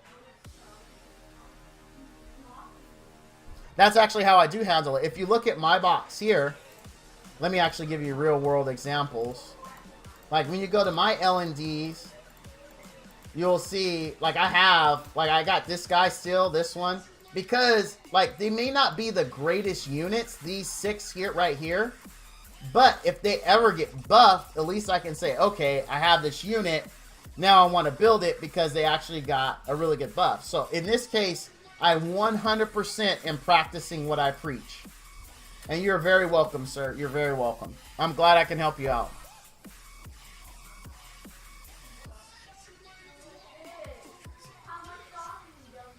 Alright, let me make sure I didn't miss anything. Wrath, I think, going back to your parent issue, I think that's okay, dude. They love you, right? I can tell you, if you were dating my daughter and you had my confidence and trust with my daughter, I mean, especially if I felt comfortable with you, I would definitely pull you aside and be like, hey, you know, are you going to make an honest woman of my daughter or what? You know, not in a rude way, but just because I feel like if we had a good relationship that I could talk to you like that. So if it were me, you could take that as a compliment that I pulled you aside and asked you, hey, you going to marry my daughter or what's up? You know, what's going on? How's the relationship kind of stuff? Because I love my daughter and I love my boys too. And I want them to be happy. So especially if my daughter has like come to me and said, oh, Dad, I don't know. I hope he pops the question, blah, blah, blah, blah, blah, blah, blah. I would want to follow up with the dude to be like, hey, this is what my daughter is saying. Like, are you going to do it? I understand it's her business, but you have to understand the parents' point of view. That's their baby that they love, that they've spent years and years nurturing and growing and you know, wanting the best for her or him in the case of my sons. So there's gonna be genuine concern, and I am definitely, if you guys have been dating that long and are that serious, I definitely am not a hands-off kind of dad. Like if you were involved with my daughter, you can expect to see a lot of this guy, or not, maybe not see, but hear a lot from this guy, because I love my baby girl and I want her happy. That's just how it goes, man. And if you and your girlfriend are lucky and you guys make it, you don't... Oh, that's good that you don't mind it. Good. You just didn't expect it. Ah, caught you by surprise. Gotcha. Gotcha. Let me finish off the rest of the dailies here. Because we got our technician shards, so we're good. But I do want to finish off dailies real quick. And now, guys, keep in mind... there are going to be changes to the game in Update 4. I do have some review videos specifically in regards to units that use OGD that are going to... The meta is definitely going to change. So as a heads up, make sure you're looking more at direct damage characters, right? Because OGD characters are not going to be a simple, like, slap that OGD on there and it's just going to do that same fixed amount of damage. You're actually going to have to properly gear OGD characters with attack. I will be taking Snake Lady, taking her to 6-star, and then doing some tests after the update to let you know how significant the change is. Because I don't want you to look at one of my older videos, build a Snake Lady, update 4 hits, and then you see your effectiveness of your Snake Lady just hit the toilet, right? So I am going to do a video before you spend your resources, unless you are someone who buys in-game like myself. I'm not a whale, but I'm also not free to play. Unless you're one of those that buys stuff and you don't mind taking the experiment, hold off until you do it, until I test. I'm probably going to build the Water Snake Lady and then try her in SW10. And then that way I can let you guys know, okay, here's how it works. Because I'm going to try her. I'm going to do a video with her just as is, you know, see if we can find a good team. And then if that doesn't work, I'm going to 6-star her, and I'm going to build her, and then show you how to be successful going forward. Because the OGD change is a big deal. Also, there's so many things that are a big deal in the patch notes for Update 4. Like, if you haven't checked it out, take a look at my YouTube video for a patch Update 4, which is yesterday's video, if I'm not mistaken. So I do go over a lot of those changes and what it means to the current meta. Because it's definitely going to change. you're gonna see a big change from OGD based characters to direct damage characters. Now there are some situations where actually OGD characters will get better, and that's going to be your siege towers. Believe it or not, your siege towers are going to have the ability to do even more damage than they currently do now, because like I explained in the patch notes yesterday, what they're giving to siege towers is there's two methods they'll go to fix OGD characters, right? When patch update 4 hits, either they're going to give them increased duration on OGD, or they're going to give them increased stacks on OGD. And I believe siege towers are going to get increased stacks. So if you build a siege tower correctly with attack, you're going to notice they're going to do a lot more damage, but you're also going to be more squishier. Again, that's going to be something else I'm going to test because these OGD changes are huge. So it's probably going to take me a while to do that. I might start with the siege tower since I already have a 6-star siege tower and I don't have a 6-star snake. So I might try to get a 6-star snake before just so I can be ready. Maybe that's what I'll do, because we have a ton of fodder that I could use to 6-star. I think I have enough to 6-star 4 more things. So I think that might be an overestimation.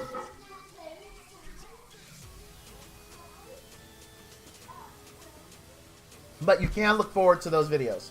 I'm making them regardless if someone sees this video and they decide, oh, I'm going to beat Val to the punch. I'm still going to make it. I'm still going to make it because I want you guys, like I've said since the beginning of my stream, I have the resources and the time to make these units that might not work out, and I'd rather spend my resources than you guys spend yours, especially if you're free to play. Contrary to popular belief, I don't have a high opinion of myself. I don't know why you say that. I don't think you have a high opinion of yourself. Actually, by your own words, I don't think you have a high opinion of yourself, even before this. You admitted yesterday to knowing that, you know, you're a bit, I don't remember the word you used, but you definitely admitted you've got some flaws. Now, me, I personally have a super high opinion of myself. Like, I've said this before in stream, I am not that much of an attractive guy. I mean, I'm not. I accept it. But, like, my confidence level in me, like, so in my head and my personal confidence level, like, I've always gone after every girl that I found attractive, regardless if I thought she was way out of my league or not. Because my confidence level in me, while I may be like a 4 or 5, for me, in my head, mentally, dude, I'm like a 20 in my head. In my head, I'm like a 20, and if someone has a problem with that, I don't care, because in my head, I'm a 20. That's just how it is. And that's on a scale of 1 to 10, all right? So that's just how I am. Like, my confidence in me definitely does not match my actual looks level. And that's even before I got married.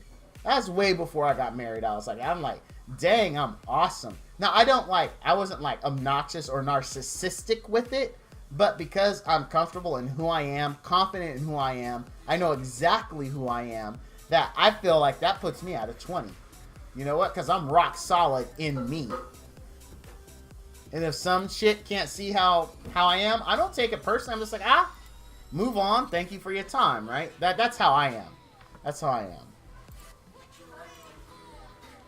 Oh, man. Stretch. Alright, guys. I'll be right back. I'm tired. We almost got halfway through this. Can you believe this? How many ounces is this, actually? This cheap ghetto grocery store wine. You mean fancy wine, actually, you said? Uh-huh. You mean fancy wine, like you said? Uh-huh. Oh, we still got the fancy one? No, this isn't fancy. That's this is what ghetto. you said. No, I didn't. Yes. No, son, you're Dad. confusing conversation. That's not. I didn't say this was fancy. I said. When I was talking about have that one wine left. You said the fancy wine. No, I did not. Dad, you're smoking, because yes, you did. You said that. I did not. Sassy. I am, in fact. And straight out of the bottle on top of that. This was brand new. I just opened it for this stream. It was 1.5 quarts. And what do you say? Do you think we're about halfway through it? More than half. My son says it's more than half. I feel good. By the way, that's my baby boy. That's Am I smoking? I do not smoke, sir. Less dishes. There you go. So, I've had to re-explain this story a few times, but I'm doing this as a joke. It's for the lols. No one else in my house drinks alcohol. Or, excuse me. No one else in my house drinks adult beverages. I'm the only one who does. My wife doesn't like alcohol at all or adult beverages. And we bought 2 of these bottles for Thanksgiving. And so, one of them didn't get drinking. It went really bad, so I poured it out. And as a joke, I told my wife, well, since I'm the only one that drinks it, I'm going to go ahead and open this and drink it right out of the bottle on stream. And then when I'm done, I'm going to pour it out. Because no one else is going to drink it. I'm not going to drink. I'm not a big drinker. I drink maybe once every couple of months. And I just thought this would be hilarious to drink it. This big old 1.5 quart cheap ghetto wine right out of the bottle. I'm actually a little bit disappointed that I didn't have a brown paper bag to just kind of complete the whole thing, right? And Sassy, I'm glad you're talking. I wish you felt better. I wish I could. Do you want me to send you some chicken soup or something? Like, I'll Uber Eats you some chicken soup. Send me a message with what restaurant you have close to you that has Uber Eats and chicken soup, and I will Uber Eat some chicken soup to you. You made some a bit ago? Okay. Wait, what? What, Raph? What? I missed it, Raph. I am super nice, dude. I'm super nice and positive. If you want to get ghetto, get that old English. No, I don't. Dude, I've actually had old English, and I think old English is pretty disgusting. I've had Colt 45, and I think Colt 45 is pretty disgusting.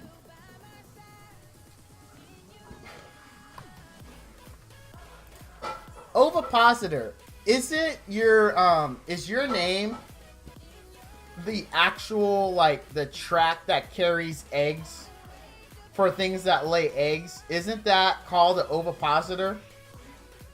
Like, if the first thing I thought of when I saw your name is, you remember that one scene in Aliens when the egg is being laid, when Sigourney Weaver gets Newt, right? And she has Newt, and she accidentally walks into the queen's nest, and you see that thing that's like dropping the egg down.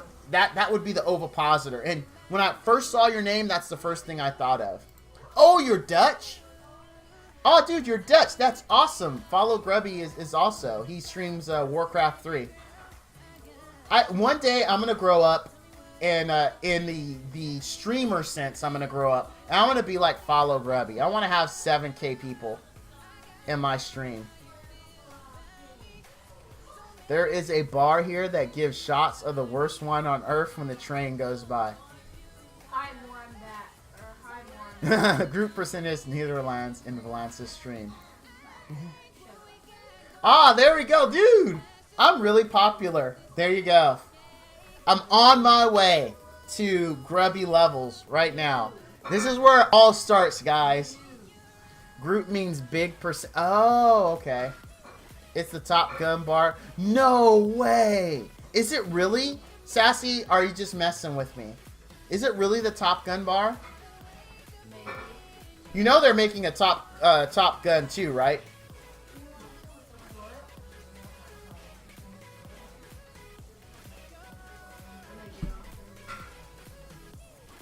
Oh, wow. That's pretty good. Oh, you thought it was a tree? That's because you're thinking about Guardians of the Galaxy. I wouldn't check your notifications. I thought they filmed that on location in Miramar. Like a lot of those scenes. I didn't know that it was actually filmed in San Diego. I honestly thought it was filmed in Miramar. Oh, that's Epic Friends. Kansas City barbecue. I'm not a big fan of Kansas City barbecue because I believe Kansas City barbecue is, I'm talking about overall. When you say Kansas City barbecue and that you cook Kansas City barbecue, it means that you use vinegar-based barbecue sauces. And while I hate barbecue sauce as a general rule, if I had to eat one and I would gag and throw up, it would be a ketchup-based barbecue sauce. How many do you have on right now? Calkins barbecue. Miramar and MCRD for the schoolhouse scenes. Oh, okay. Okay. Dude, that is so awesome. Sassy taught me something about 80s movies I thought was... She taught me. That's why I like Sassy. What you guys don't understand, Sassy is super awesome. She is awesome. I'm very grateful that she made her way into my stream one day. Used to work on those bases? Oh, snap. I have never worked on an army base. I have been denied by our military, though, for frequent headaches. I've told that story already, though. They would not take me. Monster Hunter Connects. Dude, welcome. I like the emote with the dude with the eye patch. That looks so legit. That emote looks like it has been, like, based. Like, it's been marinated in the hard knock life. It's been forged in the fires of emoji, whatever emojis go through to become emojis. I didn't see the Emoji Movie, so I can't tell you what they went through. But whatever the situation is, that emoji has seen some stuff. It's got the, what do they call it? The 1,000-yard stare. It definitely has that. What did I miss? Oh, I didn't level gear 3 times. Oh, also, for those that don't know, they are bringing the Cyber Pack back tomorrow. So if you are looking to get an excellent deal, and if you're on the line of free-to-play versus not free-to-play, the Cyber Pack tomorrow that they're re-releasing is 100% worth it. It is not this Cyber Pack. It's not this one. It is not this Cyber Monday hat pack. It is going to be basically these same 2 items, 15 coins and 1,000,000 gold, but instead of 5 Super Fuzzle Puff, it's going to be 5 tutors. They are going to bring that back, and they're going to let you buy 5 of those at 1.5k each. If you are free to play, it is, or if you're thinking about being paid, this pack that's going to be released tomorrow, and remember, it's going to have tutors, not Super Fuzzle Puffs. This is going to be something you should feel free to wail on, because it is 1 zillion% worth it. It is an OP pack to buy. So if you are a spender, or if you're mildly, maybe you don't want to buy all 5 of them, because they're going to let you buy 5, but maybe you only want to buy 1 or 2, it will be worth your money. I say 100%, 2 thumbs up, definitely buy that tomorrow. Alright guys, we're done with the booze. I need to go get the water started, because for how much I drank, if I want to ensure I don't have a headache tomorrow, I need to start on my water.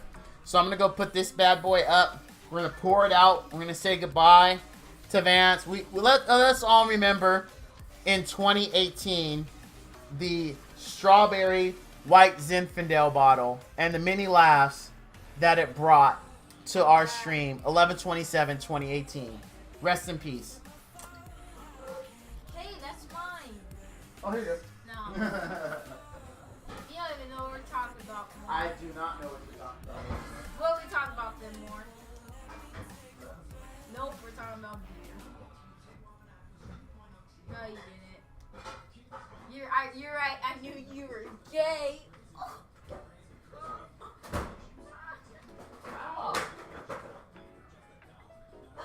Why did you do that? No, that was right there. I guess someone put these on the edge when I opened up the freezer or refrigerator to fill out on. You probably didn't know it, man. Alright, let me get some water. So I don't get a headache. Kai, you don't have full calamity. I ain't nothing. I didn't say anything. Kai, you don't have stage 2 of dire. Alright, I am back and I've got my water. Let's get started. I don't play the game a lot, actually.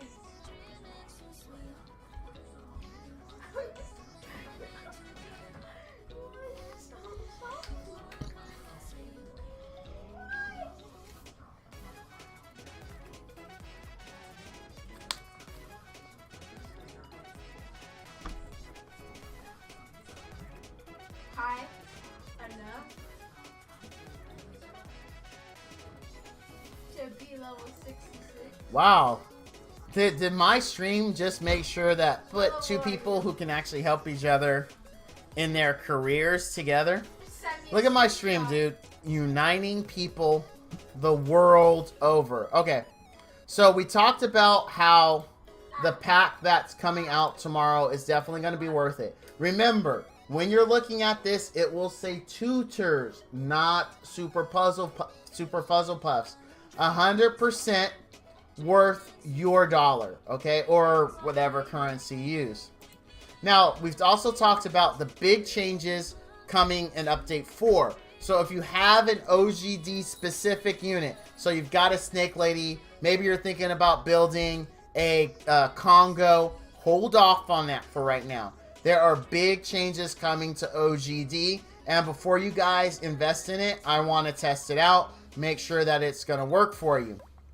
Now, the next thing that is big that you want to look out for that's also coming into update 4, because of all these changes, right? They've adjusted difficulty in this dungeon here. So SW10. So right now, SW10 is our go-to farm dungeon because everyone likes the gear. Adept Immortal gear is highly valued. It's why you're going here. This is the money farm, okay? Now, how your progression is currently set up in the game is you go Elder Drake, and then you get to a certain point in Elder Drake, you get to about 7, and it just starts getting ridiculously hard. The dragon starts one-shotting you. So basically, everyone and their grandma hops back over to Steel Widow, and they go to Steel Widow 10, and they farm, and they sometimes even never look back into Elder Drake. You are not going to be able to do that going forward. So if you are new, you do want to spend more time in Elder Drake. They've actually made Elder Drake a little easier, right? So you want to be in Elder Drake 10. You want to farm. The reason why is they did a lot of things to make this better, right? Now that they've kind of told you, hey, you need to focus on Elder Drake. You can't just skip it, ignore it, doesn't exist, and hop right into SW10. What they did to make that a little bit more palatable is now when you go and you fight this boss, let's go to loot. Actually, that's wrong. Let's go to loot. So when you go and fight, normally in ED10 today, you can get 4-star gear. Starting with update 4, 4-star gear will no longer drop in ED or SW10. How useful is Green Naga for PvE? Green Naga is extremely useful, Grubby. The reason why, here, let's take a look at him. Green Naga's name is Berthos. Berthos is extremely useful. Here, or Benthos. I said Berthos. He is extremely useful. The reason why is on here, this skill 3, you get cooldown reduction. Cooldown reduction is really, really good. Cooldown reduction is ridiculously good. And not only does he give you cooldown reduction, but he gives you a shield that takes damage. This is extremely good for PvE content. Now, how you want to gear him if you have him is like I have him here on Adept. Because you want him to be able to get to this skill as fast as he can. Because the faster he gets to this, the faster he shields you, the more cooldown reduction he gives you. So again, you can spam this ability more, and your team can spam abilities more. He is really, really good. Benthos is definitely a good unit. Actually, once update 4 hits, my recommendation for SW10 starter teams will likely end up being 2 Nagas. That is how I actually started SW10, was 2 Naga approach. But he's really good. If you don't have Adept yet, your best option then would be Vital. You can get Vital from him, so that way he can live. Once you are able... So what you want to do, Grubby, you want to farm... let's go back here. So you want to farm this Elder Drake for a while. And you want to get a lot of Vital gear. Yeah, Vital Sturdy is perfect. Vital Sturdy is good. Vital Sturdy is good. Now you want to get a bunch of Vital gear. Once you have enough Vital gear, you want to come out of here. And you want to farm It's going to take you a while. I'm going to be honest, Grubby. This is what I did. So I'm not telling you to do anything I haven't done. But you want to farm this right here. SW4, it's neutral. So because it's a dark unit. So you can bring whatever units you have here, right? Whatever units you have, and they're not going to be at elemental disadvantage, right? So you want to farm here, and I'm not kidding, at least 2 to 3 weeks and get all your adept gear.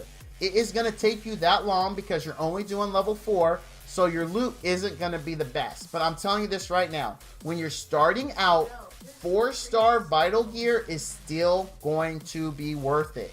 Just make sure it has the appropriate stats. Now you're going to say, well, what are the appropriate stats for a support unit like Benthos? Benthos, because all you need him to do is live, and if you're going to depend on his debuff, which is lowers attack, you can get a little bit of accuracy. So how you want to build him for maximum survivability be like HP, defense, and then accuracy is what I built because I want to use a debuff. But for you, it'd be HP, defense, and HP. Or you could go HP, HP, defense, or defense, defense, HP. However you want to go between those. But because all you need him to do is live. That is it. He doesn't need to do anything else. He just needs to live to give you shield and to give you cooldown reduction.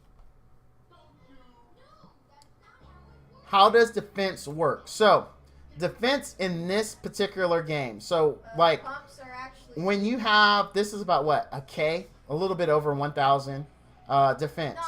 I don't know how the damage calculation happens. So, when someone goes and hits this guy for, say, 50, or say they hit him for 2,000, I don't know if it looks at this and says, well, you hit for 2,000, he has 1,000 defense, so you only do 1,000 damage. I don't know. They haven't explained how defense, the defense formula works. If someone in chat knows the exact formula for defense, let me know. But right now, I don't believe, Grubby, we know the formula. What we do know is that defense reduces incoming damage for both spells and physical. There is no separate trait for spells. What helps you with spells is resistance. So resistance, what that'll do is it'll help you resist debuffs. Not necessarily the spell damage, but if the spell has a secondary effect. So if you take a look at Benthos, Benthos' third skill has a secondary effect of lowers attack and marks. So in PvP, if you're attacking somebody and say, you know, they got their defense, so you cast this on them, it does reduce damage because they have some kind of defense, right? Well, then a secondary roll is made to see if you actually land the lowers attack and the marks. And that stat that helps them resist this is resistance. The stat that helps you stick this is accuracy. So you have defense, which stops both physical and spell damage. You have resistance, which stops debuffs or secondary effects, however you want to look at it. And then you have accuracy, which helps you stick the debuff. So the more accuracy you have, the more likely you are to stick one of these two abilities.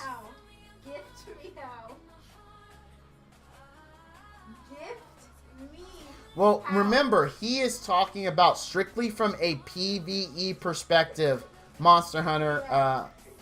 He's not talking about from PvP. So, not all bosses defense break that I'm aware of. They do. You're not wrong. They do. They do. They do. But saying that because you can be defense broken, you shouldn't focus on that in PvP or PvE is not really correct, because you can still have cleansers that wash it or immunity givers that prevent it from happening altogether. So, because he has a Zircon, so if he runs a Zircon, he doesn't even have to worry about defense break. I know you didn't say it. I know. It is strong. It is strong. Hold on, I need some more water. I just broke the battle bus. More, you want to get blocked? So, on a monster, or on a champion, I apologize, Grubby. Oh, it's no problem. Is Vampire good on Sigrun? Yes. So if you're a starter person, ovipositor, right? So if you're a starter person, you know, you started out, you're at the adventure board, you're like, oh man, I really like this game, and you're at 710. Once you beat 710, as everyone knows, you get a free set of vampire gear. That is going to be crucial for you. You want to slap that vampire gear on your farmer, right? So that's who's going to always have your vampire gear for quite a while until you can reliably farm SW10. Once you can farm SW10, you want to switch from vampire to mortal. That's why if you take a look at my Alia used to be vampire, and she is my farmer. But mortal is a huge upgrade from vampire. It's a redonkulous upgrade from vampire. And depending on who you're using, you'll likely not need vampire ever again. Especially if you have a BM. Sigrun, Rhoda, all of them can farm without vampire. You just need decent mortal gear. But the vampire starter set is perfect for you. Regardless of what farmer you go with, you want to slap that on there. Whether you go with the Scan Warlord, whether you go with the Scan Berserker, Sigrun, Rhoda, a BM, it doesn't matter. That vampire gear set will serve you very well. Very, very well on your farmer. For starters, once you got SW10 on farm, you need to switch your farmer over to mortal.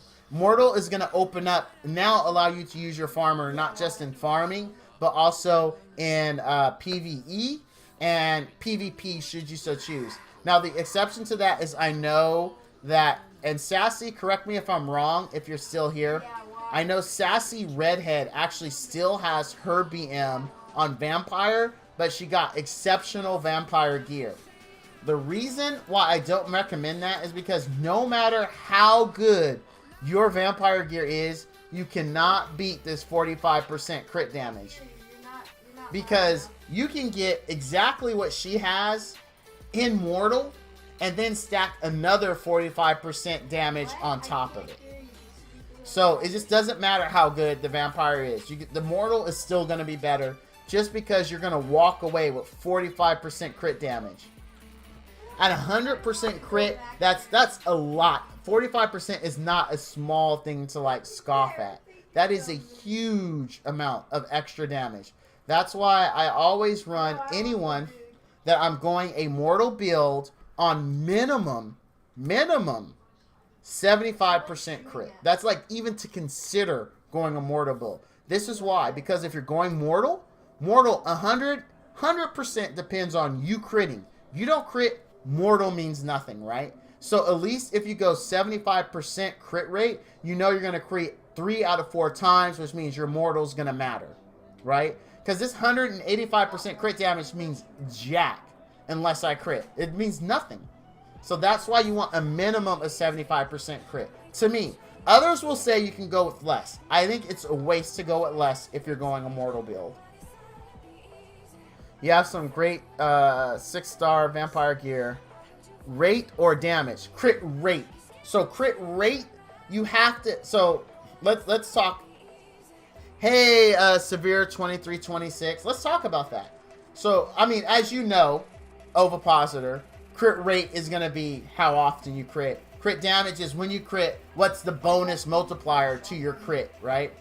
So if you don't crit, this means nothing. Crit damage means absolutely nothing if you don't crit. That's why I say 75% minimum if you're going immortal, which is a crit damage build. And that applies even if you aren't going mortal. So say that you're going like brutal keen, right? If you're going brutal keen and you're banking on critting, because just to say you got this brutal gear that has like crazy crit damage substats, like just crazy crit damage substats, and your mortal gear isn't even close right now because you can't farm SW10. But since you can farm ED10, you got all this brutal gear, you got some keen gear, right? You want to make sure that you can still get at least 75% crit, or all that crit damage doesn't matter. So crit rate, okay, so that is a little different. So crit rate and attack speed on a Sig run is equally important. Equally important. Because she gets, not only does she get bonus damage, but she gets like a whole host of benefits from going attack speed. That's why I actually went attack speed on her. As you see here, she's one of my highest bonus attack units with 1 point, almost equal to her attack speed here. Almost. But for shoulders, attack speed. Because it's just that important that she has attack. But notice, I also didn't ignore crit rate. She has 83% crit rate. But look on the opposite end. In crit damage, I didn't focus her heavily on crit damage, right? Yes, I do have her on adept. Yes, sir. Yes, sir. Shut up. Yes, sir. I did not focus heavily on crit damage with her. Not at all. Adept is the better thing for her because here's why. If you look at her skill, take a look at... where is it? There we go. Thunderstorm. Thunderstorm is an AoE ability. This is what makes Sig run just caliente on wave clear. She drops this thing and she just shocks everyone around her in that big circle. So you want to get to this ability as fast as you possibly can so you can clear waves to a boss. That is why I have her on adept, because this is a 36-second cooldown. That's a long time to wait for it. So the shorter you can get this, the faster you're going to clear waves. Can she farm with adept? Yes, she can. Absolutely. Absolutely she can. Now, when you're talking about farming, and I didn't say this in my farming videos because I actually had a discussion with Donald Dump after I made my farming videos. So, when you're looking at a farmer, don't always get yourself locked into 6-1 legendary. Like, everyone and their grandma will tell you, oh yeah, I farm 6-1 legendary, I farm 6-1 legendary. But you have to look at their farmer.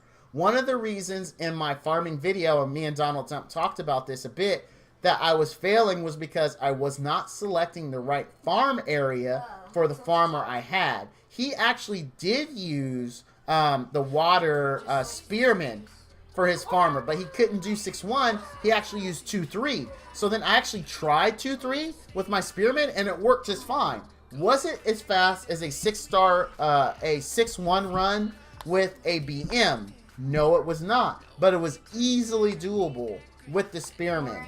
So you have to keep in mind what farmer you have and where you're farming before you go to that farming location. Now, if I'm not mistaken, it's been a while since I've tested 6-run, and I guess, or Sig run. I guess we could do it right now. But Sig run does do 6-1 no problems, if I remember correctly. But we could do it right now just to be sure. So this right here is the money level for farmers. Let's go Sig. Where's she at? We'll see, because I'm actually leveling these units. So, oh nice. I have some great adept with attack speed and crit rate subs. It will serve you well on a Sig run. It will serve you well.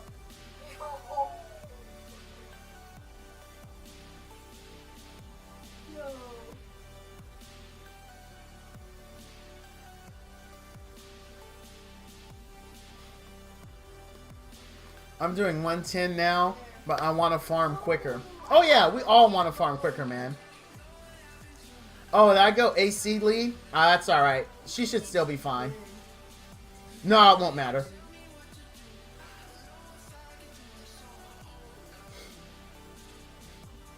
Yeah, she's obviously not as fast as a VM.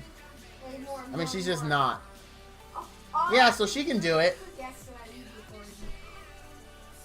She can definitely do it. I didn't notice that I had an AC lead, which does nothing for a farmer. I mean, really, it doesn't. Let's go to Reventure. Oh, I should have went to Switch Champions. I'm so not used to the Switch Champions button being there.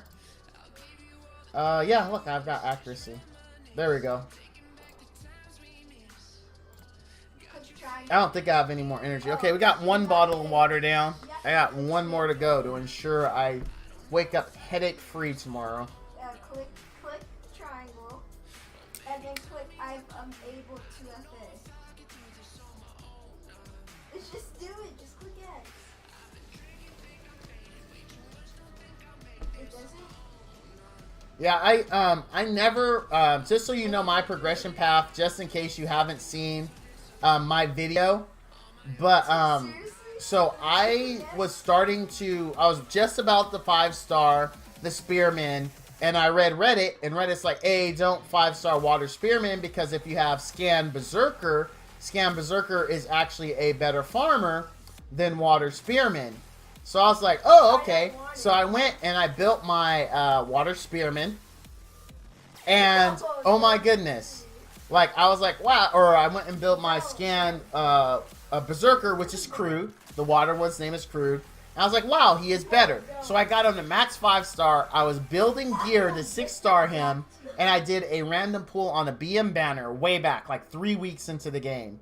And I got Alia. So I was like, oh, awesome. I already been building fodder to 6-star something. So I just immediately switched from him to Alia. So I've never really known anything else other than farming with the BM.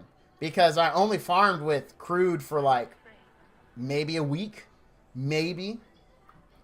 But yeah, like she works, as you see. She works. She is a good farmer. So is Rhoda.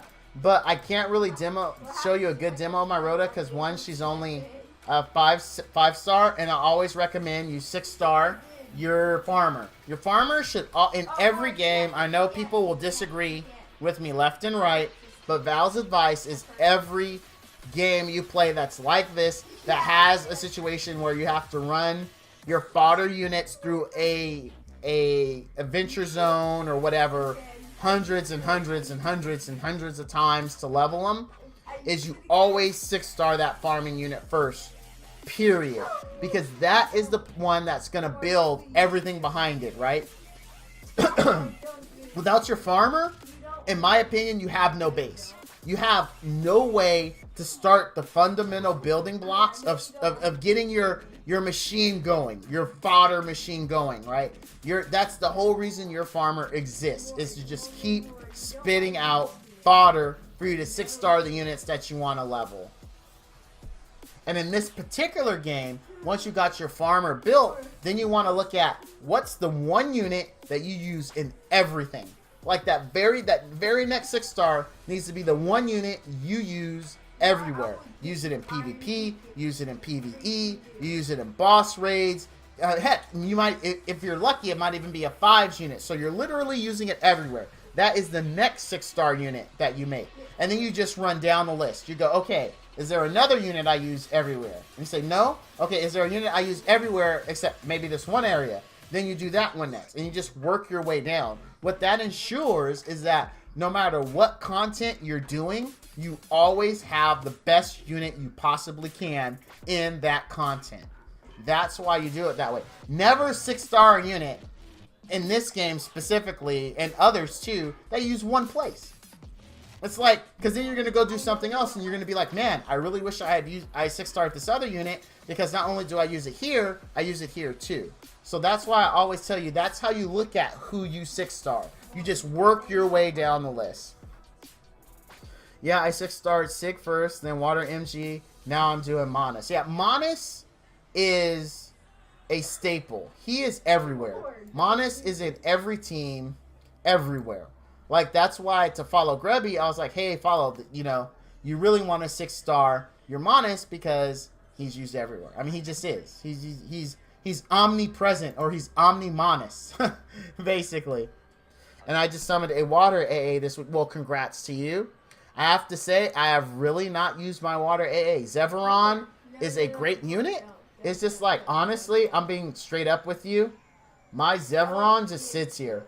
Like, I don't have any teams where he's really a core member. Like, at all. But when I was starting out, this dude was everything to me. This dude carried my team through everything. Because the funny thing is, so I got the Alia on the BM. Oh, yeah. Oh, dude, come on. Come on, bro, Tato.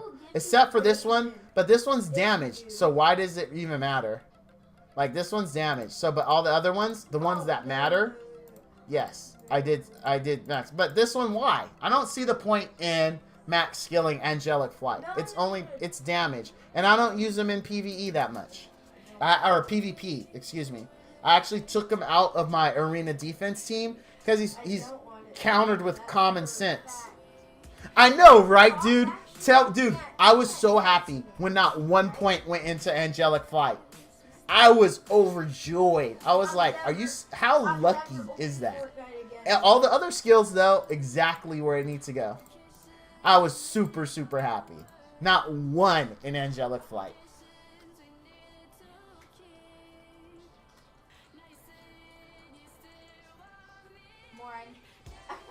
No, you don't want to do it. Don't do it to yourself. But yeah, I mean, he's good. Don't get me wrong. But for PvE wise, I just don't use him that often. I just really don't. I mean, he's just there. I don't use Fire AA much. I'm told if I make the Light AA though, that I will use the Light AA way more than I've used the Fire AA. So I've got kind of a lot of pressure to build the Light AA. But I'm not in a hurry. Like, there's a few units I use that kind of collect dust. Like, who else kind of... anyone who's seen any of my videos or any of my streams know I cannot stand Blueberry. Any of the Munchkins. I think they are not worth the pixels it took to animate them. As a matter of fact, the PvP spotlight on Blueberry is one of the very, very, very few review videos I've done where I went a little lowbrow. If you look carefully, there is a hidden Easter egg in the thumbnail for the Blueberry PvP spotlight. But you have to look carefully. It's very subtle. It's very subtle. And that gives you the exact feeling on how I feel about Blueberry. I have no love for her. So she just sits there and collects dust. Who else collects dust? I hate to say it. Camille has been collecting dust. But without a Harbinger and the set... what set was it? Marshall set? No, it wasn't Marshall. It was the other set that gives you a shield based on defense. This dude right now has almost 3k defense. Imagine how fat that shield is going to be. Oh my goodness. Oh, I can't wait to get that set on this guy. I will be dusting him off. This was actually my first summon in my first LD summon in the game when I first started. A weekend, I got a LND disc, and it was laser, and it was this guy. He is one of the oldest units on my account, and he served me well. This guy is just an amazing unit. He is the best of the Basilisks and well worth the investment. But unfortunately, he collects dust. Dr. Mylan collects dust. Dodgy collects dust. Even though I got the cool school teacher outfit for her, which I absolutely adore. Like, I just freaking love this outfit. I really, really do. But anyway, guys, we've been streaming now for 2.5 hours. It's definitely a lot longer than I normally go. I am going to call it because I do have work tomorrow. Plus, I've been drinking. So I'm trying to get all the water in. And then I want to get some sleep. So hopefully, I won't wake up with a headache. I might even proactively take like 2 Tylenol just to make sure I don't get one. I don't. Please. I would have bought it myself if I actually wanted it. But I am going to call it here. I appreciate everyone calling out. Coming out. I really enjoy, it was very good discussions today. Excellent questions. Ovipositor, Monster Hunter, Miss Sassy Redhead, Wrath, Follow Grubby. Thank you all for your excellent questions that really kept us on track and focused on DHC. I enjoy it. I know I'm one of the shorter streamers, only doing 2.5 hours. But man, unfortunately, I get up at 4:55 in the morning. That's when my alarm goes off. So I want to be fresh for that. But I really appreciate everyone coming out. I appreciate all the questions. Thank you for the sub. Dude, subs help this guy out a lot. Like, if you're looking to do something that actually helps contribute to the stream and helps me personally, subbing in Twitch is amazing. If you want to take it a step further, hop over to my YouTube channel. Subscribe to me over on YouTube as well, because I always keep the DHC content flowing there as well. Thank you all for watching, and as always, all you dudes and dudettes out there, stay frosty. Don't drink.